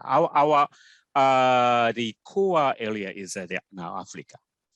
Please turn to the next page. So I would like to make a small presentation about our online database to disseminate sustainable technology. That database is called STEP, Sustainable Technology Promotion Platform. We have online database of Japanese the sustainable technology called the STEP to introduce. You're muted. Muted? No, do you hear fine, me? You were there. You're fine. Keep going, Okay, please. okay, thank you. Yes, our online database STEP features the many technologies from energy, environment, agribusiness, and public health. As of today, 125 technologies are registered, mainly from Japanese SMEs, small and medium enterprise, because everyone in the world knows Toyota, Panasonic, and so on. So our main clients are SMEs. So if you visit this online database, you can easily find the Japanese technology to address local challenges. And this database can provide a platform for technology seekers and technology providers. UNIDO also supports technology promotion activities. Please turn to the next page. Yes, this slide shows goals of STEPS. Our goal is to promote technology transfer from Japan to developing and emerging countries. Because IDPO Tokyo, our office believes that such technology transfer can form a sound basis for industrial development in those countries. And to achieve sustainable industrial development with Japanese innovative technologies. But please remember that the word innovative does not necessarily mean high-tech. Applicable technology is the best thing for those countries. And to promote networking between Japanese companies and their counterparts in those countries. Please turn to the next page. Yes, as I said, energy, environment, the agribusiness, public health are registered, covered by this the online database. A new category is added very recently. That is disaster management technology. For evaluation of the applied the candidate of this technology, we check the 5 conditions, 5 main criteria mentioned in this page, especially applicability in developing and emerging countries. It is the most important thing, whether this technology can be applied to address local or social challenges or not. We do not check it is high-tech or low-tech, such kind of things. Please turn to the next page. If you are interested in this technology database, please visit our homepage, http://www.unido.or.jp, blah, blah, blah. And please turn to the next page. This is the final page. I'd like to introduce the only 2 examples which are actually applied in Africa. Left-hand side is the rice husk briquette manufacturing machine developed by Toromuso, Japanese very, very small company.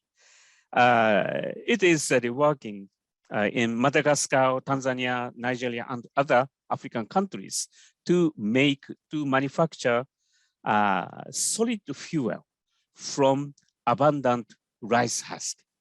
The right-hand side is Sumitomo Electric's vanadium flow battery technology, combined with the mega solar technology.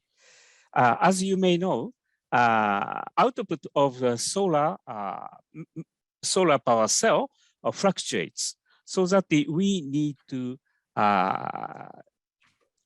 have a battery to absorb the fluctuation in power generation.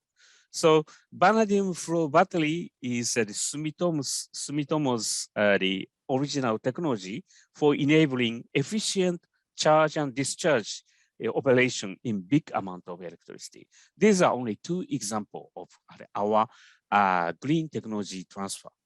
Thank you very much for listening. Thank you. Back to you, Mr. Bonsu. Thank you very much indeed for that, Dr. Yasunaga from UNIDO. Very, very important. I like what you said about things not necessarily being high tech. It is about whether or not they are applicable. That is absolutely key. And hopefully that message is going out to all the business people listening and viewing us in Japan. I know there are many hundreds of you, and across Africa as well. Let's connect, but it must be applicable. Excellent. Thank you, sir, speaking to us from UNIDO. Let us now move into panel 2 on climate investment and finance. And in this session, we'll focus on existing global and regional initiatives and instruments and examine investment gap and opportunities. Our distinguished panel consists of Ms. Yoko Chivers, Head of Sustainable Finance Department, Capital Markets at SMBC Nikko Securities. We also have Dr. Christopher Marks, Head of Sustainable Finance and Managing Director at MUFG Bank. Mr. Nico Tiabji, Head of Strategic Partnerships at Sun Funder. Mr. Hubert Danso, CEO and Chairman of Africa Investor Group. And Mr. Thavin Naidu, Regional Coordinator, Southern Africa at the Private Financing Advisory Network. So an excellent panel. And each of them is going to speak for 5 to 6 minutes maximum. And please keep to your time so we can have a proper round of questions afterwards, okay, after your presentation. So first up, Ms. Yoko Chivers, Head of Sustainable Finance Department at Capital Markets of SMBC Nikko Securities.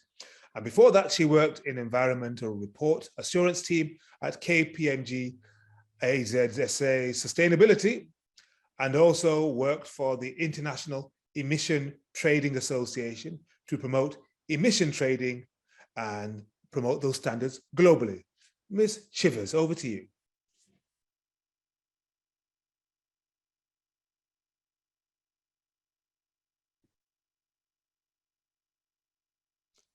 We're waiting to hear from Yoko Chivers, but are you muted? I think you may be.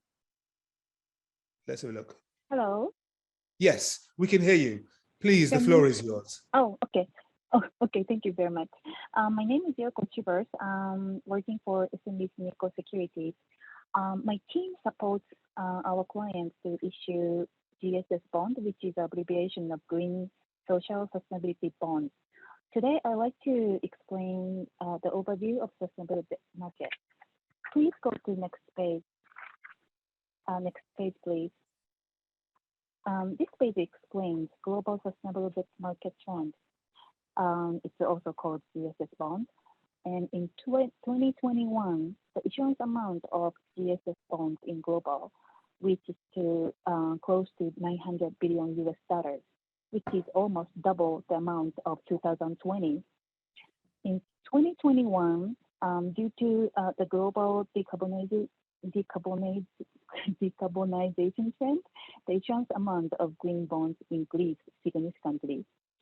Not only the issuance amount of Gss bonds, the type of Gss bonds also are increasing.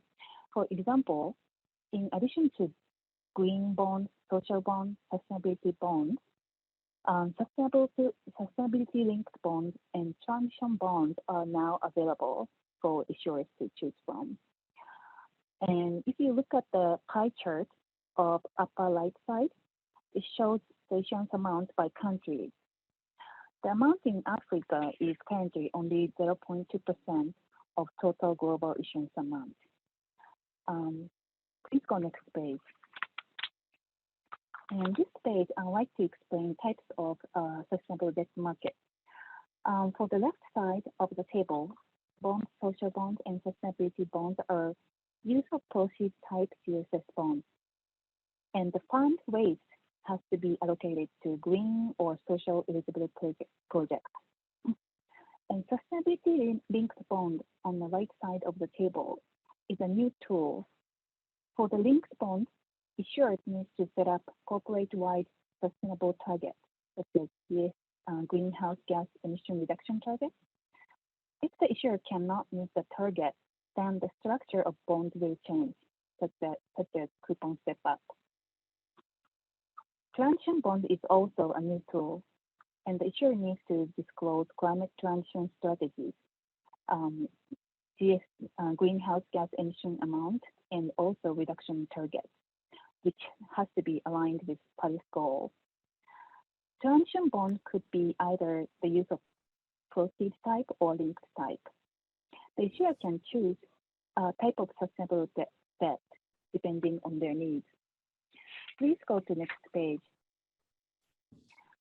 This page explains the benefits of using sustainable debt. For the issuers, by using sustainable debt, the issuers could access to a large pool of investors and diversity investor bases. Green bonds could also attract lower cost of capital. For investors, by investing sustainable debt, GSS bonds could retain a value in the secondary market and also demonstrate lower volatility.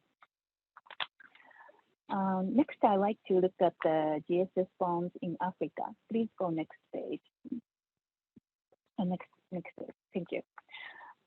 Although I explained in the beginning that the issuance amount of sustainable debt in Africa is still small, it doesn't mean that the fund of sustainable debt has not been allocated to African region. Some sustainable debt from issuers such as sovereign, supranationals, and agencies flow into African regions. Therefore, those funds goes to green social projects in Africa. For example, this page shows IFC's green bonds commitments by region. In the center of this page, you can see that the use of proceeds of IFC's green bonds goes to Middle East, North Africa, Sub-Saharan Africa region. Please go next page. This page shows that the green bond market trends in Africa. The issuance amount in Africa is growing rapidly last 3 years, and the main issuers are in sovereign and banking sector. And the region of the issuers are South Africa, Benin. They have the large portion of the issuing amount. Please go next page. This page shows the list of GSS bonds issued in Africa, and you could also take a look at the list later. Please go next page. This page shows the example of African Development Bank's green bonds. The use of proceeds of green bonds are set for climate change mitigation and adaptation projects, such as renewable energy, energy efficiency, waste management, and urban water supply and access. Please go next page. This page and next page shows the each project of ADB's green eligible project, and you can see that the projects are allocated in many different countries in Africa. Please go to next page. And this page refers to Climate Bond Initiative's report about South African potentials in sustainable debt market. CBI identified the benefits of using green bonds in South Africa on the left side, and also they summarize the use of proceeds of green bonds. And the large portion goes to clean energy, green building, clean transportation, and water management. CBI also analyzed that South Africa has the largest share of electricity generated by coal power and has potential to introduce more clean energy, which could be used for the proceeds of green bonds. Ms. Chivers, I think I'm going to have to bring your presentation to a close because we don't have a huge amount of time. You've given us a great snapshot. You've given us a great snapshot of the bond market. Sorry, you have one more slide. Mm-hmm. Yeah. Okay, please. Okay. Yeah, this shows our credential as a structuring agent for sustainable debt. So And this is the end of my presentation. Thank you very much. Thank you very much indeed, Ms. Chivers. It's a fascinating presentation. Apologies for all those who were struggling to hear you at times because of, sadly, the quality of the line. I think that was a phone line, and I think there were connection problems. But if you didn't hear everything Ms. Chivers was saying, don't worry, the recording will be uploaded to YouTube. You'll be able to watch and listen to everything again in your own time, and you'll be able to follow the slides closely in your own time and pause whenever you want to. So thank you very much, Ms. Chivers. We will hear from you again shortly. But now let us turn to Dr. Christopher Marks, Head of Sustainable Finance and Managing Director at MUFG Bank. Before his current role, he served as Senior Advisor to the Chief Risk Officer and Acting VP for Private Sector Development at the African Development Bank. He was previously Global Head of Debt Capital Markets at BNP Paribas in London, and he also worked as a public finance specialist in developing economies. Dr. Marks, please, let's hear from you. Henry, thank you very much. Colleagues, I will move promptly to the slides to move quickly, do a couple of exhibits that pick up exactly from where some of the previous speakers have talked about. The next slide, please. And the issues that are here, and I'm picking up very directly, this is not a goodwill presentation. This is a call to action to face a basic reality that in Africa, private sector investors are not materially involved, as evidenced by the slides presented by my colleague Yuko-san a second ago. When you talk about sustainable finance and blended finance on the continent, you invariably end up talking about multilateral development banks, not real private sector investors. Now, if you look at the upper half of this slide, the call to action at the COP in Glasgow was very clear, and I focus on the third point here, that the most direct and frankly compelling commitments were from the private sector bankers, encouraging the multilaterals to do more, to support more real private sector investment at scale. And I appreciate some of the innovative partnerships that have been discussed on this during this event, but we're talking about large scale investors. Now, why do global institutional investors, I mean, insurance companies and the pension funds that run infrastructure in all the developed markets, why are they not in Africa? So what do they need? The lower half mentions quite clearly, naturally they need predictable cash flows, but most importantly, well-established legal frameworks that make clear that when you invest for 20 years, you have real clarity, not about return, but about what happens if things go wrong. And number three, as you see, emerging market country risk formally is not part of the mandate of the world's largest investors. So they need help clarifying and mitigating country risk so they can look at the project and understand underneath what are the full components of this kind of activity. In addition, it is clear that Africa has become more challenging post-pandemic because of debt sustainability. So blended finance is a critical element. Let's move to page 3, please. Very quickly, as colleagues have commented and I've said, this is brand new data presented at the COP by Convergence about blended finance. As you see, real private sector investor contributions are almost so small you can't see them on the slide.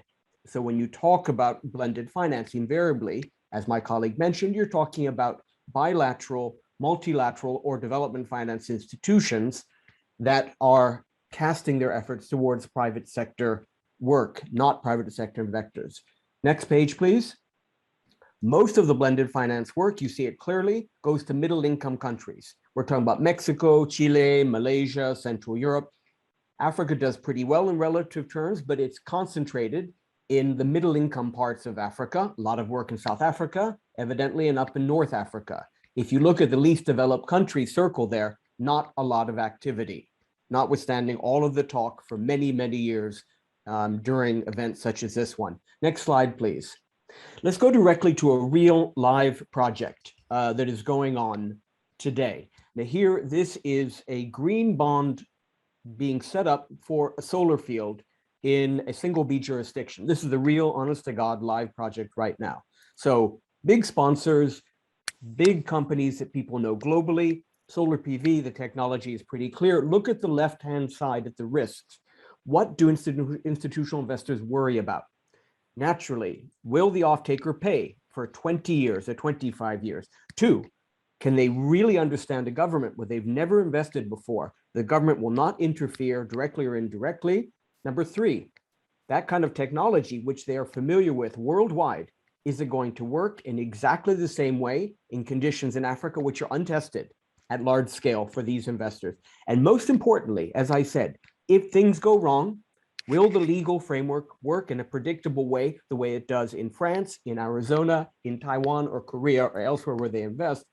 Can we say without the track record, these investors will be safe in 15 years if something happens? Now, very quickly, as you see on the upper right-hand side, what is presented here, and I unfortunately have to mask some of the details, but we're working with 2 big multilaterals, putting forward unfunded guarantee structures to allow us to wrap and secure the cash flows off that solar project that can be wrapped and sold as a green project bond to real global investors. In addition, we can partner with some of the DFI lenders, as you see, to do this at big scale. This is a big project. This is real and this is live, and I'm grateful to the multilaterals because we've worked for over a year to put this in place. But we can do this, even in Africa. Next slide, please. Another real example from a couple of months ago. Very grateful to the government of Japan for their flexibility. Here you have Nexi that has adapted their guarantee structure to allow for support of a post-pandemic investment fund managed by the African Regional Development Institution, AFREXIM. Here, wrapping the financing, this was sold directly into Japan to Japanese institutional investors benefiting from Nexi's guarantee, even without Japanese commercial content, just because this is SDG supportive. Very progressive structure, and I'm grateful to Nexi. Next slide, please. Notwithstanding the conservative nature of Japanese institutional capital, both banks and insurance companies and pension funds, as you see, they go to Africa with the proper risk mitigation support, either from the Japanese government or from other multilaterals. Japanese institutional money does go to Africa, and it needs to be scaled up. This is Japan's great export, its savings and liquidity power. Next slide, please. TCOD is coming up, which is the occasion for this conference.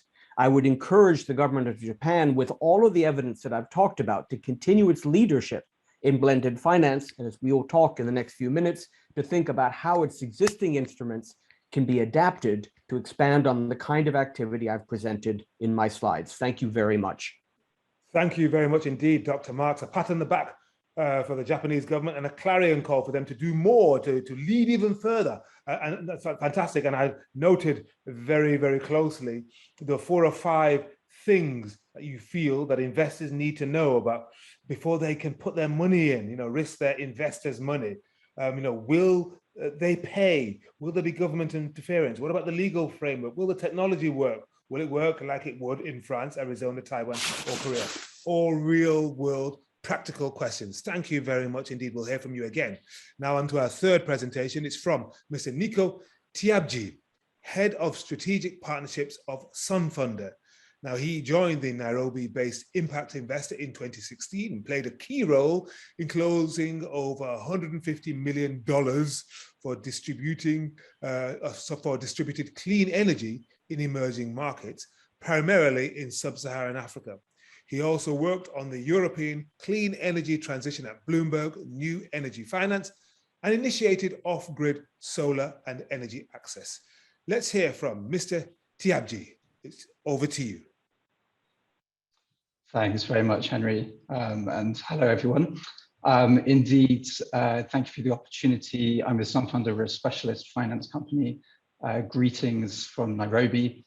And I wanted to share some of our perspectives in having made climate investments in Africa and also looking at opportunities for scale. So next slide, please.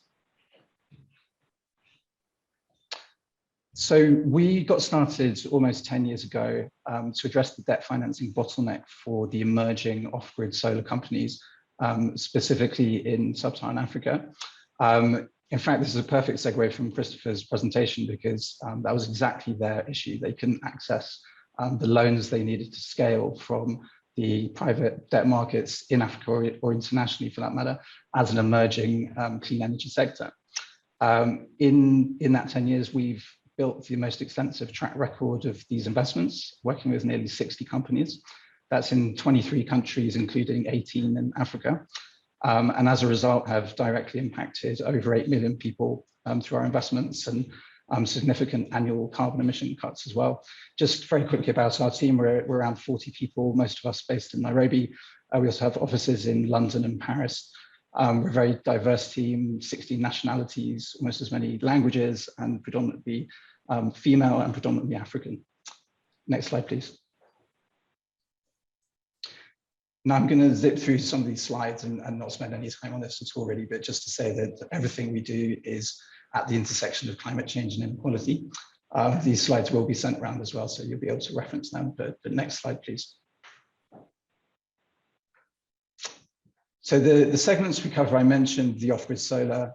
We've also been active in mini grids and commercial and industrial solar for many years now, and more recently in solarizing telco towers and in the kind of agri-solar innovations that we see coming through in many different ways. I guess the kind of key takeaway is that there is this base of fascinating and innovative startups that are maturing into SMEs and becoming ready for scale. Next slide, please. The way that we do this is indeed through blended finance from a fund perspective. So we've raised a steady succession of funds. I mean, this really reflects exactly what Christopher just presented, which is that all of our blended finance investors so far have been public, and particularly DFIs, DFC, SWED Fund, OEB, significantly in there. And then in terms of private capital, really from the impact community. We're currently raising a much larger vehicle and for the first time seeing the interest of large-scale private institutional capital, maybe ready to move into a sector that's been steadily maturing. I think there's also the perspective on ticket sizes. These investments have been very small so far, but now we're starting to scale. So our new vehicle is a $500 million facility, and that's where you can have the private institutional taking interest in larger tickets for these kind of blended finance approaches. Next slide, please. This really just presents a kind of overview of where our investments are, and indeed starting from that base of off-grid solar, as I mentioned, steadily diversifying. But I won't linger on this, so next slide, please. So yeah, maybe just making a few kind of key takeaways from how we've gone about this, how we've made this range of investments. The first is really that it takes a village. Partnerships have been fundamental. Alongside our debt fund investors is the kind of risk mitigation partners. And of course, that's not to mention all of the public and private actors that have helped to mature the sector over the last 10 years. Next slide, please. And then on the Sun Funder side, some of the things we've learned, let me pick out a few highlights. One, I would say, is real market expertise. We, from the beginning, saw the importance of building a team on the ground and that had really specialist knowledge around solar, but also distributed solar in particular. Another is really around flexibility and structuring. So we've really made a point of building a team around that kind of structuring competency, including in-house technical and legal resources. And every transaction we do is non-standard, requires that kind of specialist attention. And then finally, I would say around the trusted partners, both for our investors and investees. It's a very relationship-driven business, and we've seen that through successive rounds of investment with our clients, and that being the way that we can scale over time. Next slide, please. This is a little more on structuring, but I'll skip over this for now. So next slide, please. And just to say where we see the opportunity for scale, certainly there's a large financing requirement for continuing the distributed solar transition. Next slide, please. And this is what we're currently addressing with our new vehicle, blended finance vehicle, the 500 million Gigasyn Fund. Crucially for us, this is pipeline driven. So this is about our existing clients having financing needs that have grown over the years we've been working together, but also new clients and some of the new segments. We're actually also opening an office next year in Asia. So this extends beyond sub-Saharan Africa as well. Very keen to discuss partnership opportunities, and thanks very much for the opportunity. Thank you very much indeed, Nico Tiabji from Sun Funder, based in Nairobi, a female-led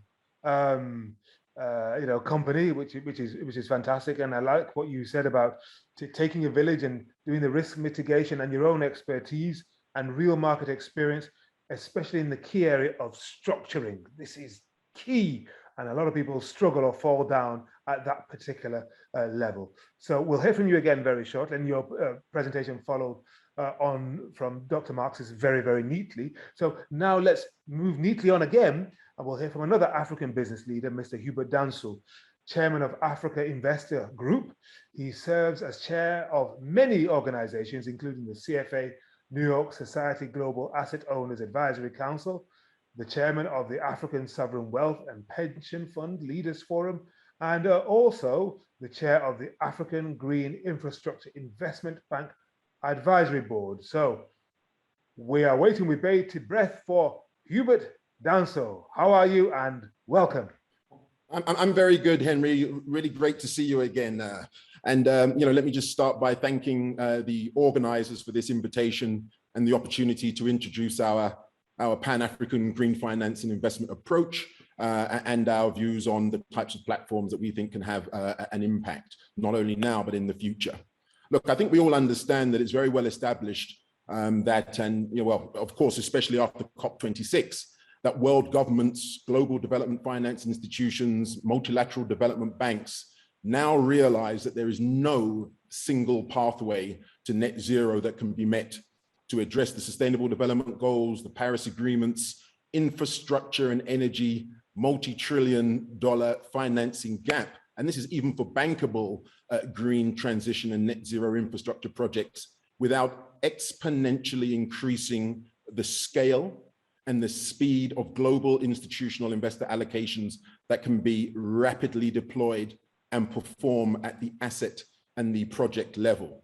So with that in mind, our focus at Africa Investor and the African asset owner community and the African Union's Continental Business Network has really been to design and deliver greater public-private finance mandate alignment and more catalytic and private investment pathways that fast track and scale private capital's participation in the green transition, implemented through go-to-market institutional investor public partnership vehicles, such as you mentioned, Henry, the African Green Infrastructure Investment Bank initiative, which was announced during this year's 53rd session of the Conference of African Ministers of Finance, Planning and Economic Development, hosted by the United Nations Economic Commission on Africa and the African Union. So the African Green Infrastructure Investment Bank is an African Union convened and supported, but African institutional investor-led global finance initiative to catalyze domestic and global pools of long-term institutional private capital. And we're talking now about these $150+ trillion pools of capital. We know if you look at the collective might of the MDB market, you're probably about 1 trillion. We've been focusing so much on the 1 trillion MDB market that's having a bit of a challenge mobilizing private capital at scale in accordance with the Hamburg principles. We've turned our back for so many decades on the larger pools of capital. And this initiative is really designed to ensure that we really, corral and mobilize that particular pool of capital. So the African Green Infrastructure Investment Bank, to this point, recognizes that there is no leading purely green financial institution in Africa. And if you think about that, and then you recognize that on the books at the moment, we have $3 trillion worth of energy transition and nationally determined contribution investment needs by 2030. And we don't have a single institution in the continent that is 100% green, that has the capacity to engage and mobilize this capital at scale. So the African Green Infrastructure Investment Bank's overarching goal is to de-risk and catalyze green investments so that lenders and investors can support Africa's participation in the global green industrial revolution. We need to stop just looking at what can we buy in Africa, what can we deploy in Africa. We need to be servicing the rest of the globe. That's a 10 trillion per annum global green industrial complex. We need to be focused on where we fit in the world as far as this agenda is concerned. So the African Green Infrastructure Investment Bank is being established as a for-profit permanent capital vehicle, as an entity working to build an enduring transformative institution. And again, as I mentioned, we're going to really be focusing a lot on supporting governments with their $3 trillion worth of bankable, or the bankable component of that at least, of the NDC projects. We have 4 big strategic goals, as the African Green Infrastructure Investment Bank initiative. 1 is to establish a new entity with a pure green focus. 2 is to make it independent and profit-oriented with flexible capital. The second is to make sure we've got the right team of really commercial and entrepreneurially minded individuals, as opposed to those who perhaps see an outcome as pushing one piece of paper to another desk. And fourthly, we are really looking at ensuring that we can set up an independent governance structure that's separate from but supportive to national governments. So the African Green Infrastructure Investment Bank will be a cornerstone ecosystem investor, and is establishing, as I mentioned before, a flexible business model that allows it to maximize its impact across a strategic range of Paris Agreement and net zero emission aligned commercial activities. So our business model is essentially based largely on the UK Green Investment Bank's model, which was seeded with about 3.8 billion pounds sterling from the UK government. And that's become one of the key models around the world, although that particular institution was sold to the Australian infrastructure group Macquarie. But really for us, the African Green Infrastructure Investment Bank will also benefit from the net zero, and we've heard a little bit about this. The bank is also driving and will benefit from the net zero model investment law on institutional investor public partnerships that was announced in Glasgow during COP26. And again, to Chris's and Alice's point earlier about the need to modernize net zero friendly legal and regulatory frameworks. So this particular model law is a collaboration led by the African Green Infrastructure Investment Bank and our global partner, the CFA Asset Owners Council, which represents institutional investors representing over $60 trillion of assets under management. And this particular legislation is being put together with the global law firm DLA Piper, which incidentally was COP26's official legal services provider. And basically it aims to introduce and enable the use of a newly designed infrastructure investment procurement regulation and framework directly between governments and global institutional investors to mobilize capital at speed, and importantly, to deploy that capital at speed also. So you've got to mobilize capital at scale, but you've got to be able to deploy that capital at speed. We can't wait 4 or 5 annual COP summits for the average major project to reach financial close. And during the during the G7 meeting earlier this year, we launched a very strong advisory board for the African Green Infrastructure Investment Bank, with the largest CEOs and chairmen of African pension and sovereign wealth funds, combined with peers from around the world, who collectively represent about $40 trillion of assets under management. That also includes the president of the Pacific Pensions Institute, which counts a number of Japanese asset owners, both pension funds and insurance companies, amongst its network. So we think that this is a key part of the overall mix and the overall solution, really to be able to drive this transition, but in a way that we recognize we cannot talk about high ambition, mobilizing capital at scale, when we just continue to use the same objectives, the same tools, rebadge existing things that will never get us to the 3 trillion. So we always urge, let's look at the actual finance needs. Let's look at the capacity within multilateral development banks to de-risk and mobilize and catalyze private capital, and then start from there looking forward. Because right now we seem to be mobilizing a $1 trillion market for a $3 trillion problem, and we don't even have the legal and regulatory architecture in place to do that. So we think strong opportunities for partnership. And over to you, Henry. And zeal, and I know you have so much to say, but I'm going to have to let you land, as we say in Ghana, because we have one more speaker before we then have a round of questions. But I mean, you have a very clear laser focus on this. For-profit institution. It's not a charity. It's not some kind of well-meaning, liberal-minded thing. It is an African Green Infrastructure Investment Bank for profit to make things happen on the continent and to mobilize that money and let it do real things in the real world. Thank you very much indeed. On to our final presenter, Mr. Tavin Naidu, Regional Coordinator, Southern Africa, Private Finance Investor Advisory Network. He has extensive experience as a renewable energy project developer, working on both large and small scale projects, and draws experience from a range of industries. And PFAN, that's private, is a global network of climate and green energy financing experts offering investment facilitation. So, Mr. Naidu, the floor is yours. Thank you very much, Henry. So the PFAN is a finance facilitation accelerator, and in the original framework convention. Sorry, is there some disturbance? Can you hear me clearly? We can hear you clearly. Yes. Okay.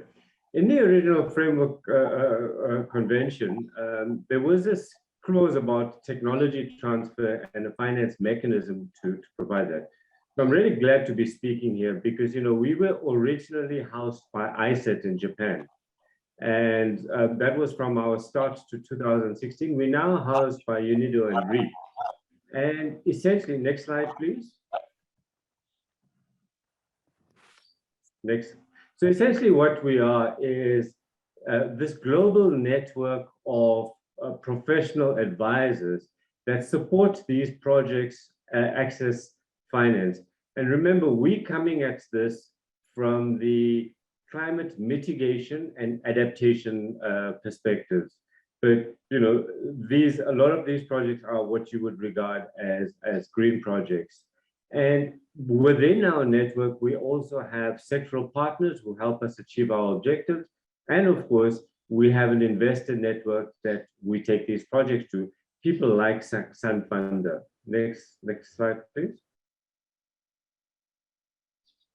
So with this global network in low income and least developed and middle income countries, and you can see it is really a global network. We've just opened offices in the Pacific. In Africa, we have 3 networks in West, East, and Southern Africa. And I represent the Southern Africa network, which is essentially all of the SADC countries. And in 10 of those, we have people on the ground within SADC.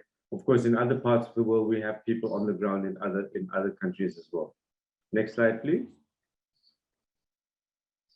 So, what we do is we provide this free coaching to projects to get them to bankability, being supported by a range of governments. And we are able to have a low-cost structure by providing advisors who get regular work from us, a fixed fee for what they do. Next slide, please. So to date, we've raised in excess of $2 billion for projects, over 150 projects, over 1,000 megawatts of new generation, and over 4 million tons of avoided emissions. Next slide, please. So, we use a fairly standard process of evaluating the projects that we work with. Ideally, the projects need to be in the range of $1 million to $50 million, although we do work with smaller projects. It could be virtually at any stage of development, although we're finding that, later stage projects are much easier to work with. We're completely technology agnostic, and I've told you the kind of geography that we work in. Next slide, please.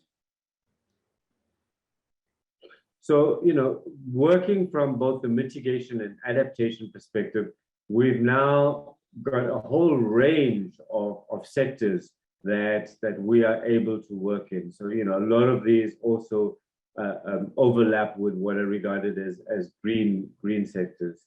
Next slide, please. So, I think it's important to understand where we fit. As PFAN, we provide services. We don't provide the finance. We take projects to where the finance is. But, we can only really sit in this middle space where projects have received some early stage financing to get traction, and then we can help them really when they're looking at their first round of serious finance, external finance. Please. So, in the work that we're doing, of course, we're seeing increasingly that we have to pay attention to gender, and we have now mainstream gender into all of the work that we do. Next slide, please.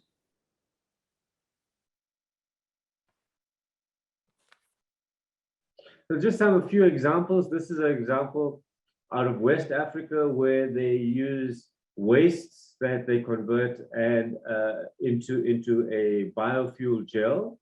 And they sell that together with a small cook stove. You know, it started off really small, and you can see it's grown substantially. We initially raised $5 million for them, and I think they've gone on for subsequent rounds of finance. Next slide, please.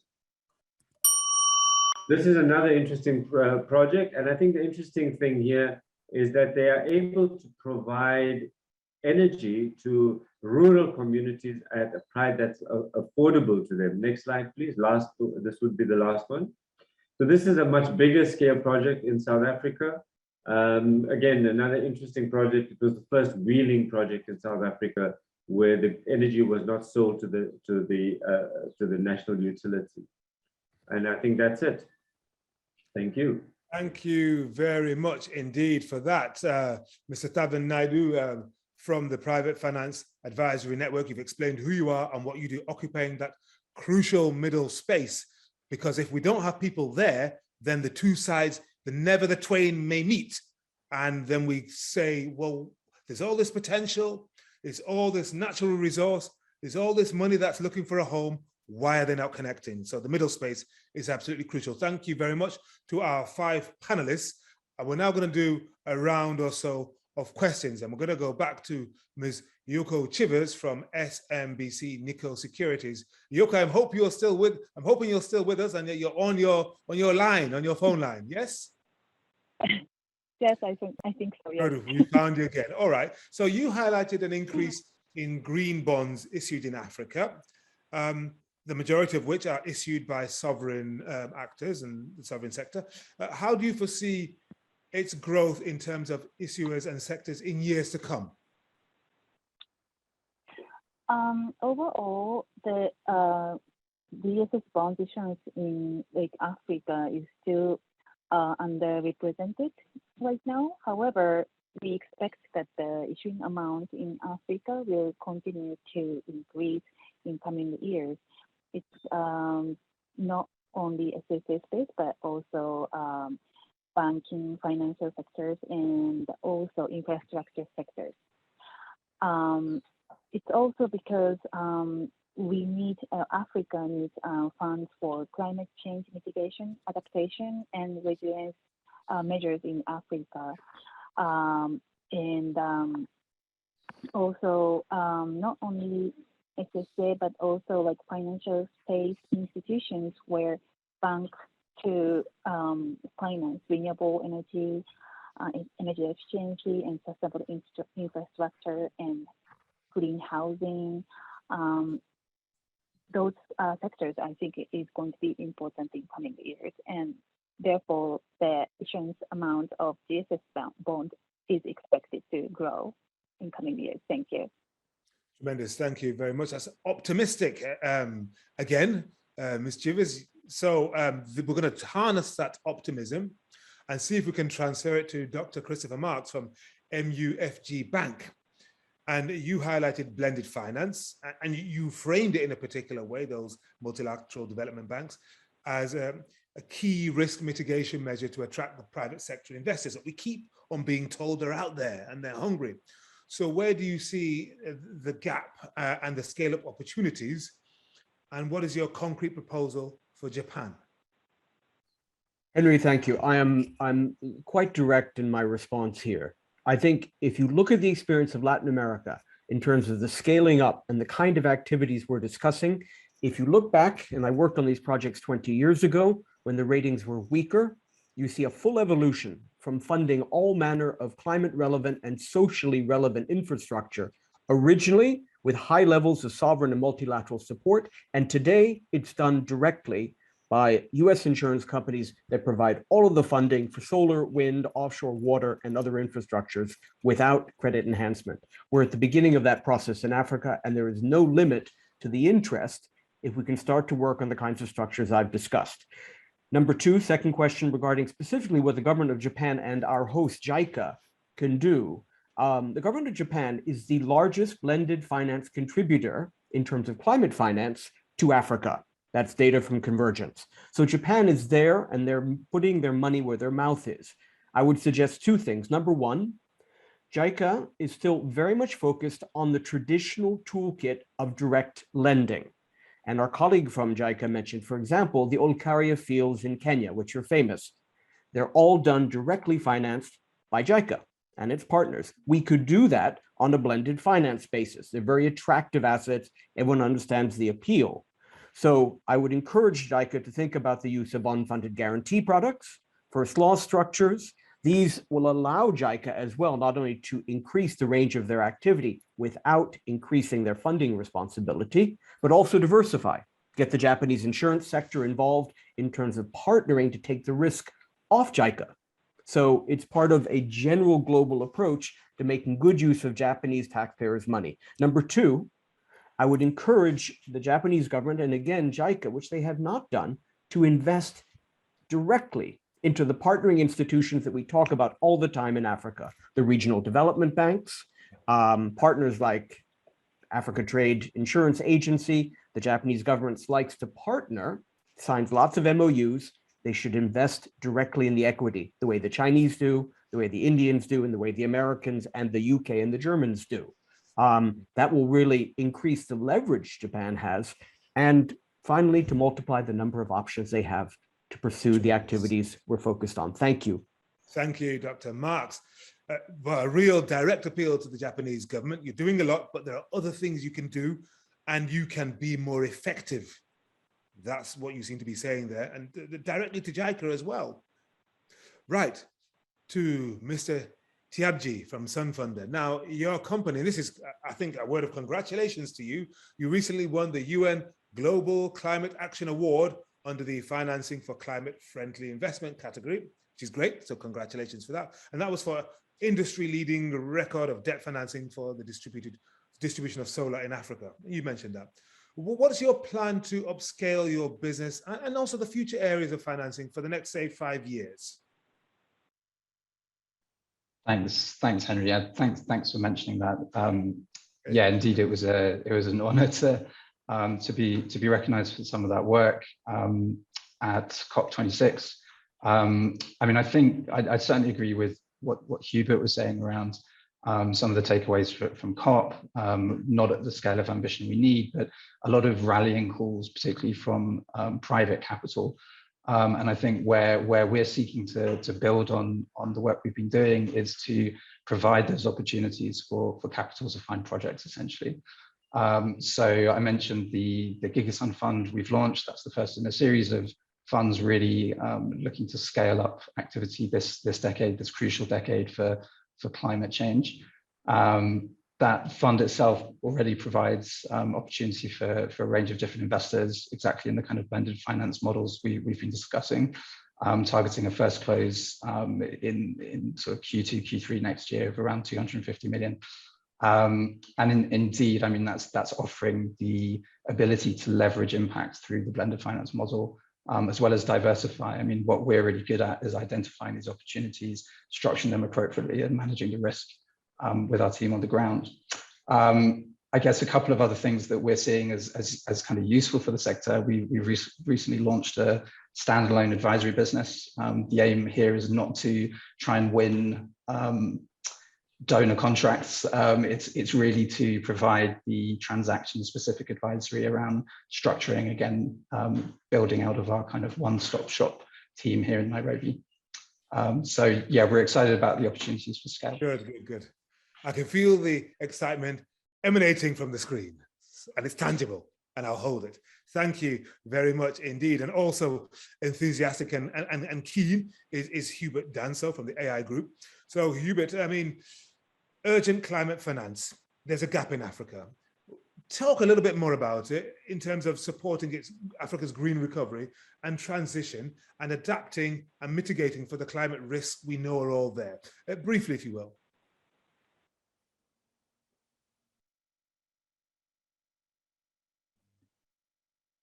Hubert, you're on mute. Those famous words, you're on mute. Sorry, that's very 2020 almost. It is. Look, let's get straight to this, Henry, and I know we're short on time. Look, asset owner partnerships, we believe, through the African Union's infrastructure investment allocation agenda are the cornerstone of the continent's post-pandemic economic recovery and green and just transition strategy to mobilize institutional private capital at scale from pension funds, sovereign wealth funds, and insurance companies. And to be able to deploy that capital at speed is really a key issue. Where we think Japan can play a strategic role and take TICAD to a new level in African climate finance is through these asset owner partnerships.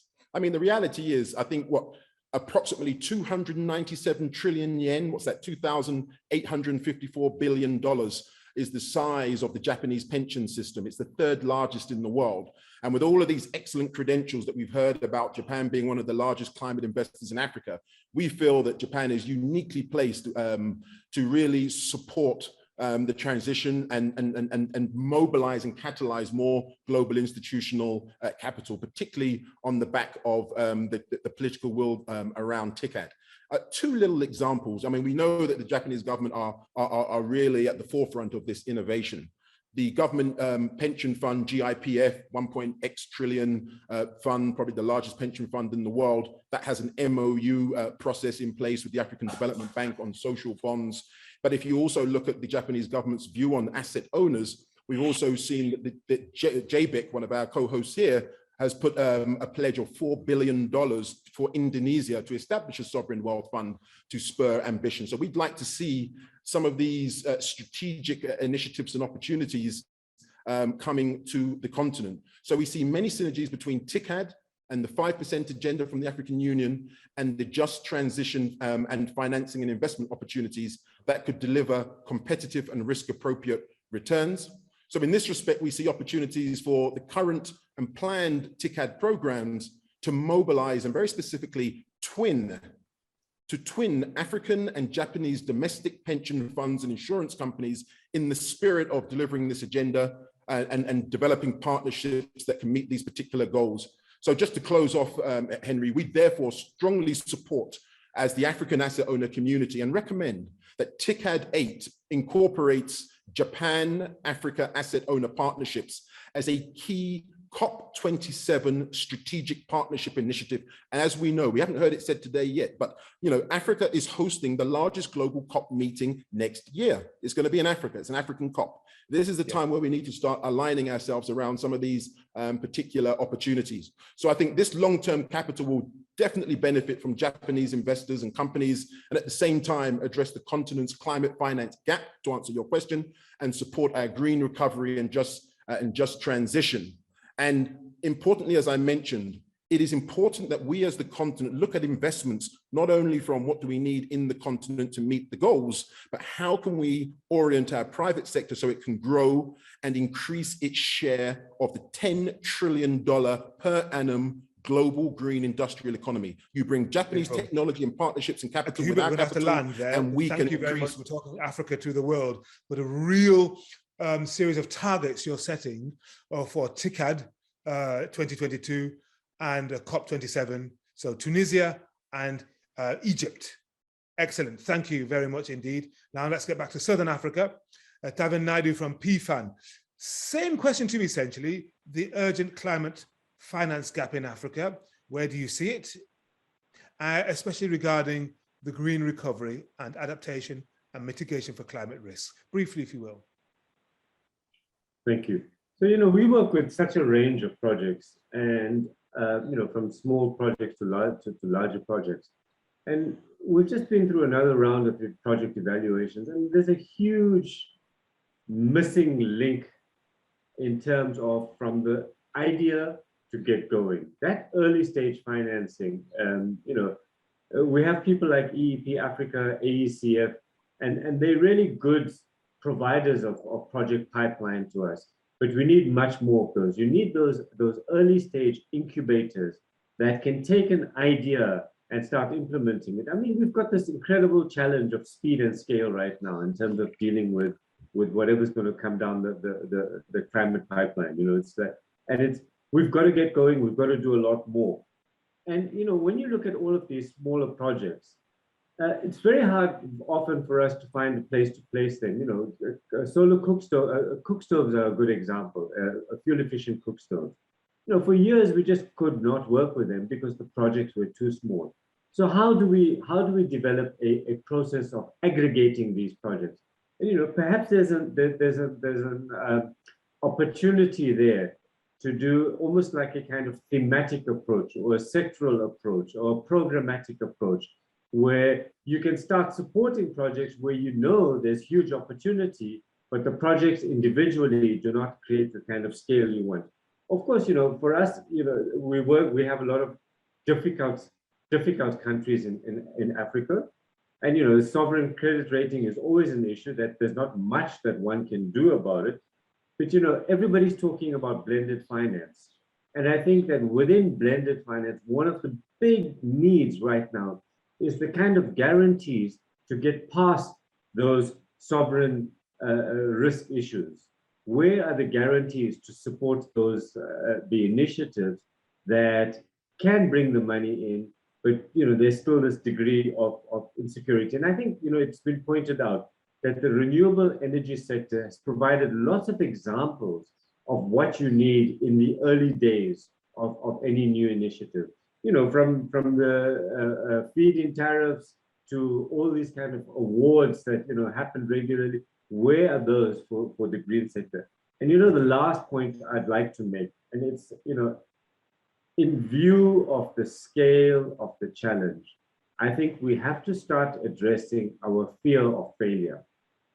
Because this is so big that we must not be afraid to fail, and we will fail.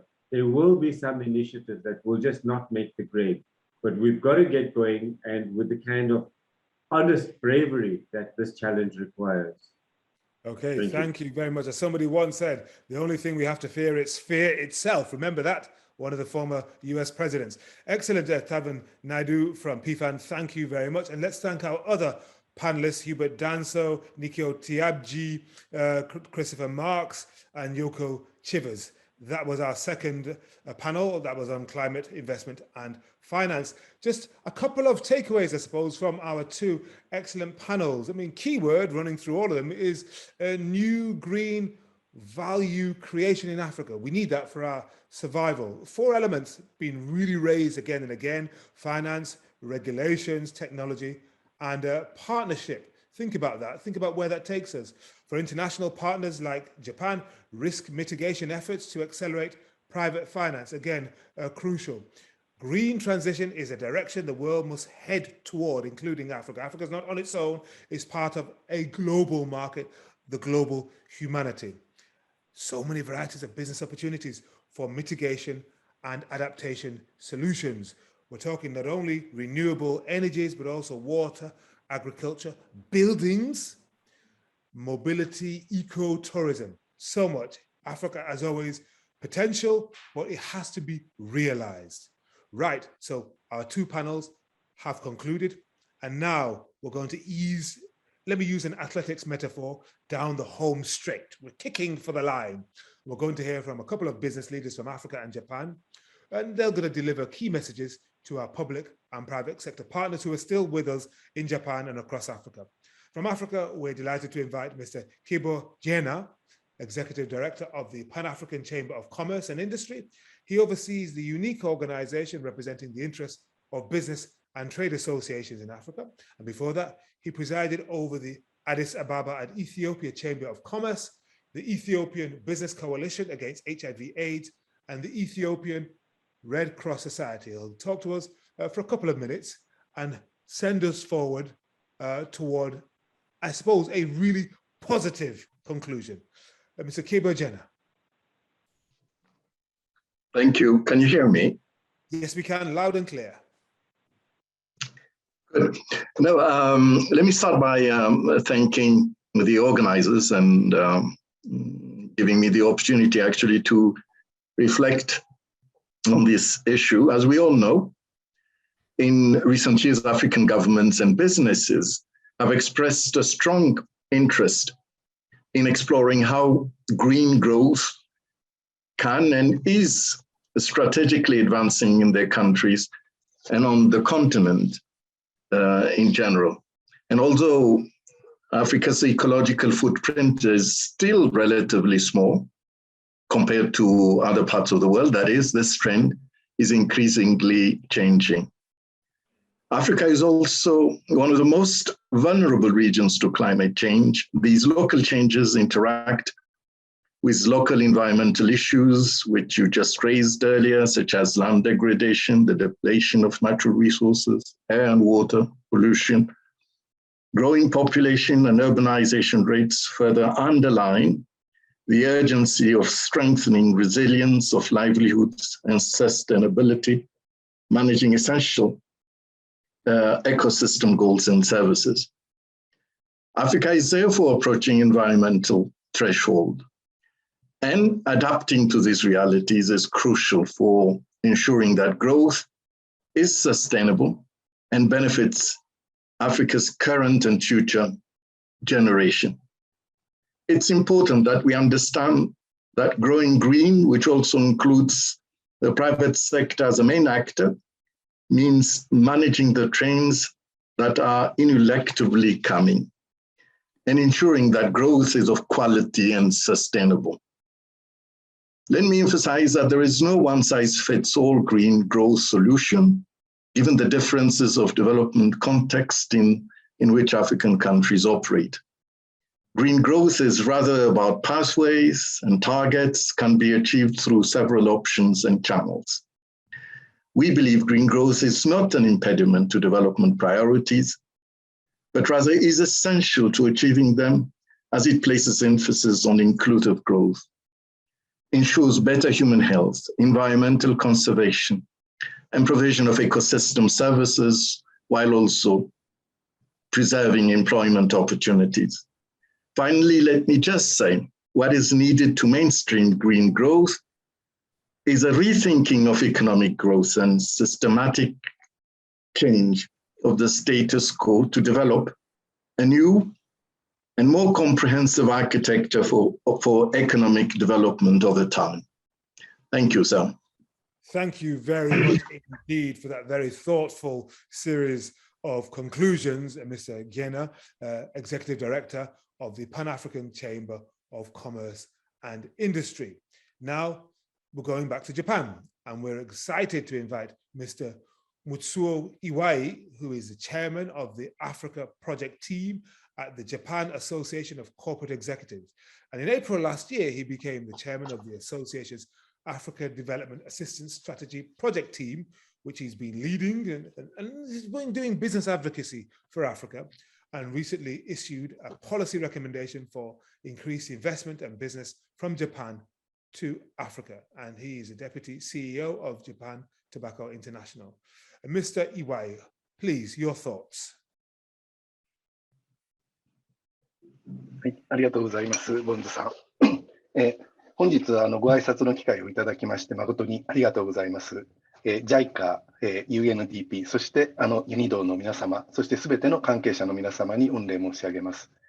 本日、イベントに参加いたしまして、具体的なグリーンビジネスの技術、その進展、それからファイナンスの事例、そういったことをお聞きして、アフリカと日本の協力や一緒に作っていく競争の可能性は非常に大きく、また今後日本がビジネス、投資を通じてアフリカ大陸の社会課題に貢献できる余地は非常に多くあるというふうに実感したところです。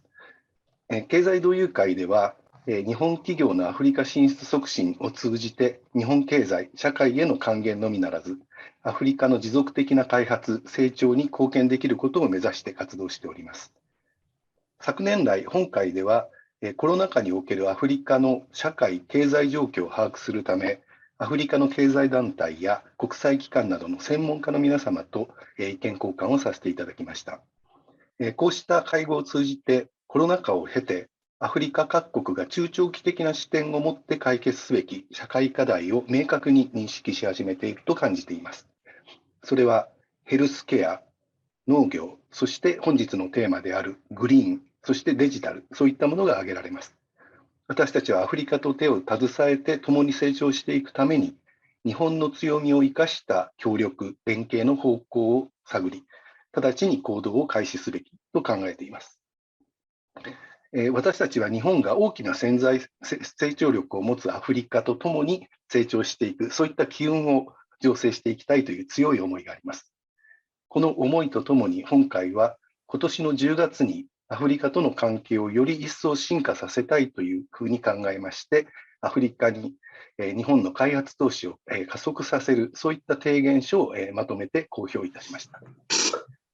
特に本日のテーマであるグリーンビジネスは産業化、それから雇用の安定化に不可欠な社会インフラである電化という大きな課題にも直結していますとともに、今の気候変動を受けた持続可能な社会の実現という新たな挑戦にも対応する非常にチャレンジングな課題であります。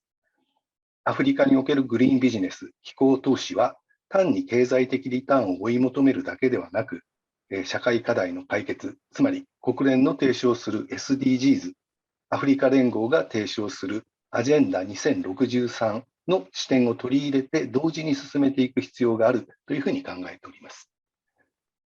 そこで私たち同友会は、先ほど冒頭で祝辞を述べられた渋沢さんをはじめとするメンバーとともに、財務的なリターンのみならず、社会的および環境的なインパクトを同時に生み出すことができるインパクト投資というものに着目をいたしまして、提言の中でもそういったものの蘇生を提言しております。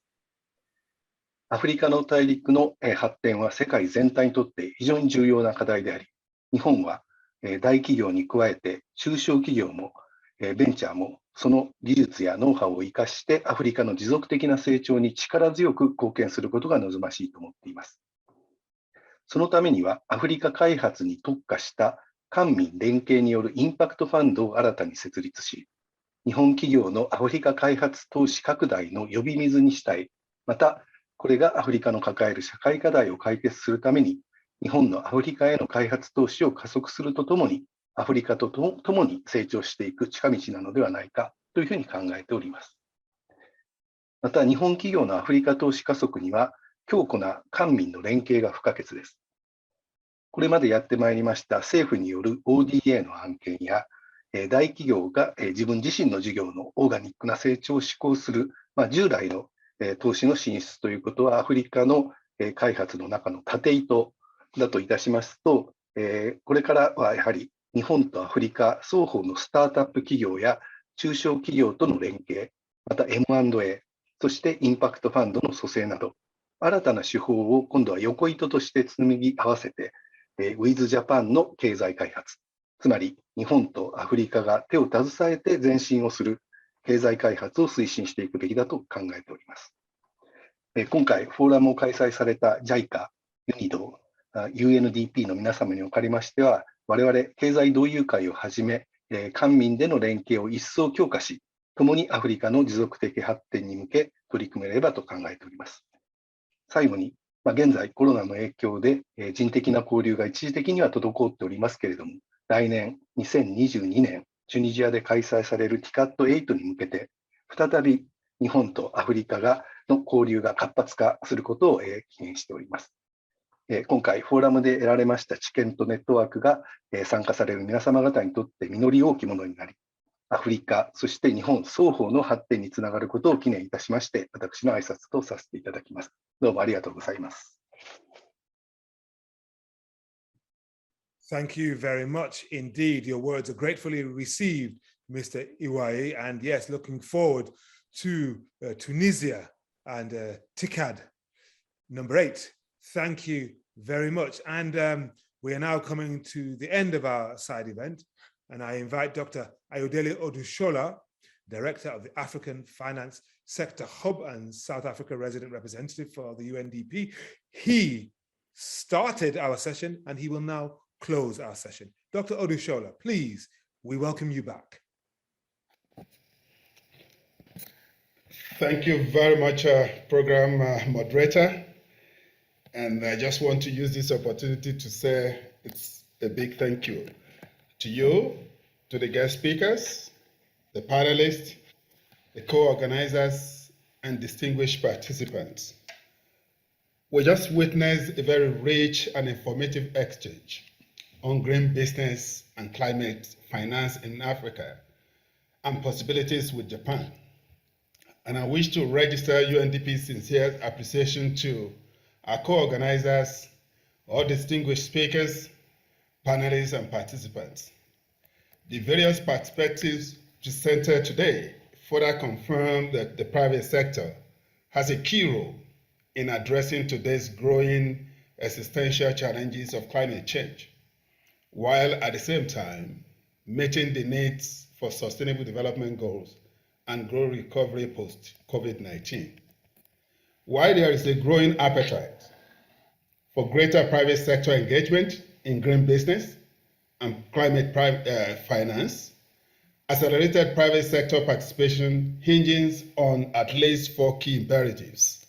1, building resilience by addressing business continuity and reputational issues. 2, capitalizing on new markets, technologies, and fast-growing business opportunities. 3, complying with green and climate policies and regulations. And 4, aligning with new investment interests while promoting social and environmental profitability. This event brings to the fore ample opportunities and practical solutions to finance green business and climate promise. This includes financing instruments such as national finance vehicles and partnerships, like independent power producers, power purchase agreement, green project finance, bond and green credit facilities, impact investment funds, concessional and blended finance vehicles, guarantees, debts, and climate swaps and carbon trading. There are also emerging innovative business models around climate mitigation, adaptation, resilience, nature-based solutions, leveraging mechanisms such as digital platforms, public-private partnership, and cooperative approaches to carbon emission trading. To harness these emerging opportunities and business models, collective, mutually reinforcing, and impactful actions of all stakeholders are urgently needed. In addition to our global climate and biodiversity flagships, we at UNDP African Finance Sector Hub in Pretoria, in responding to emerging climate challenges and opportunities, are developing a regional intervention on green business and finance for the African Climate Promise in sub-Saharan African countries. This integrated strategy focuses on 5 key objectives. The first is curating investment information for private green business and investment-friendly regulations through SDG Impact Investor Map. Second, capitalizing local finance sector, including relevant development and commercial banks, to access, leverage, deploy, and manage global green funds. 3, assisting with the development of green project investment readiness programs, including for energy assets. 4, promoting green business innovation through incubation, acceleration, research and development, and technology access. And 5, supporting the establishment of carbon tax emission trading systems in line with Article 6 rulebook. We therefore invite all to join us in the journey and reiterate our special interest to work together with Japanese private sector, African governments, research and academic institutions to support Africa towards a rapid and robust post-pandemic recovery and green transformation. UNDP is committed to ensuring TICAD 8 to be hosted in Tunisia in 2022, being co-organized by the government of Japan, the African Union, the UN Office of the Special Advisor on Africa, UNDP, and the World Bank. On behalf of co-organizers, JICA, UNIDO, and UNDP, I would like to express my sincere appreciation for all speakers, panelists, participants, and our dear moderators for an excellent partnership on this successful seminar. I thank you all and wish you a restful holiday season and a healthy and happy new year. Arigato. Arigato. Dr. Ayodele Odushola, Director of the Africa Finance Sector Hub and South Africa Resident Representative for UNDP, who co-organized this event with UNIDO and JICA.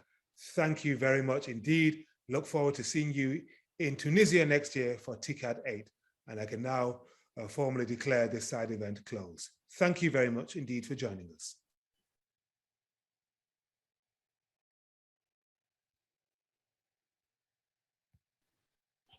Thank you. Thank you very much indeed.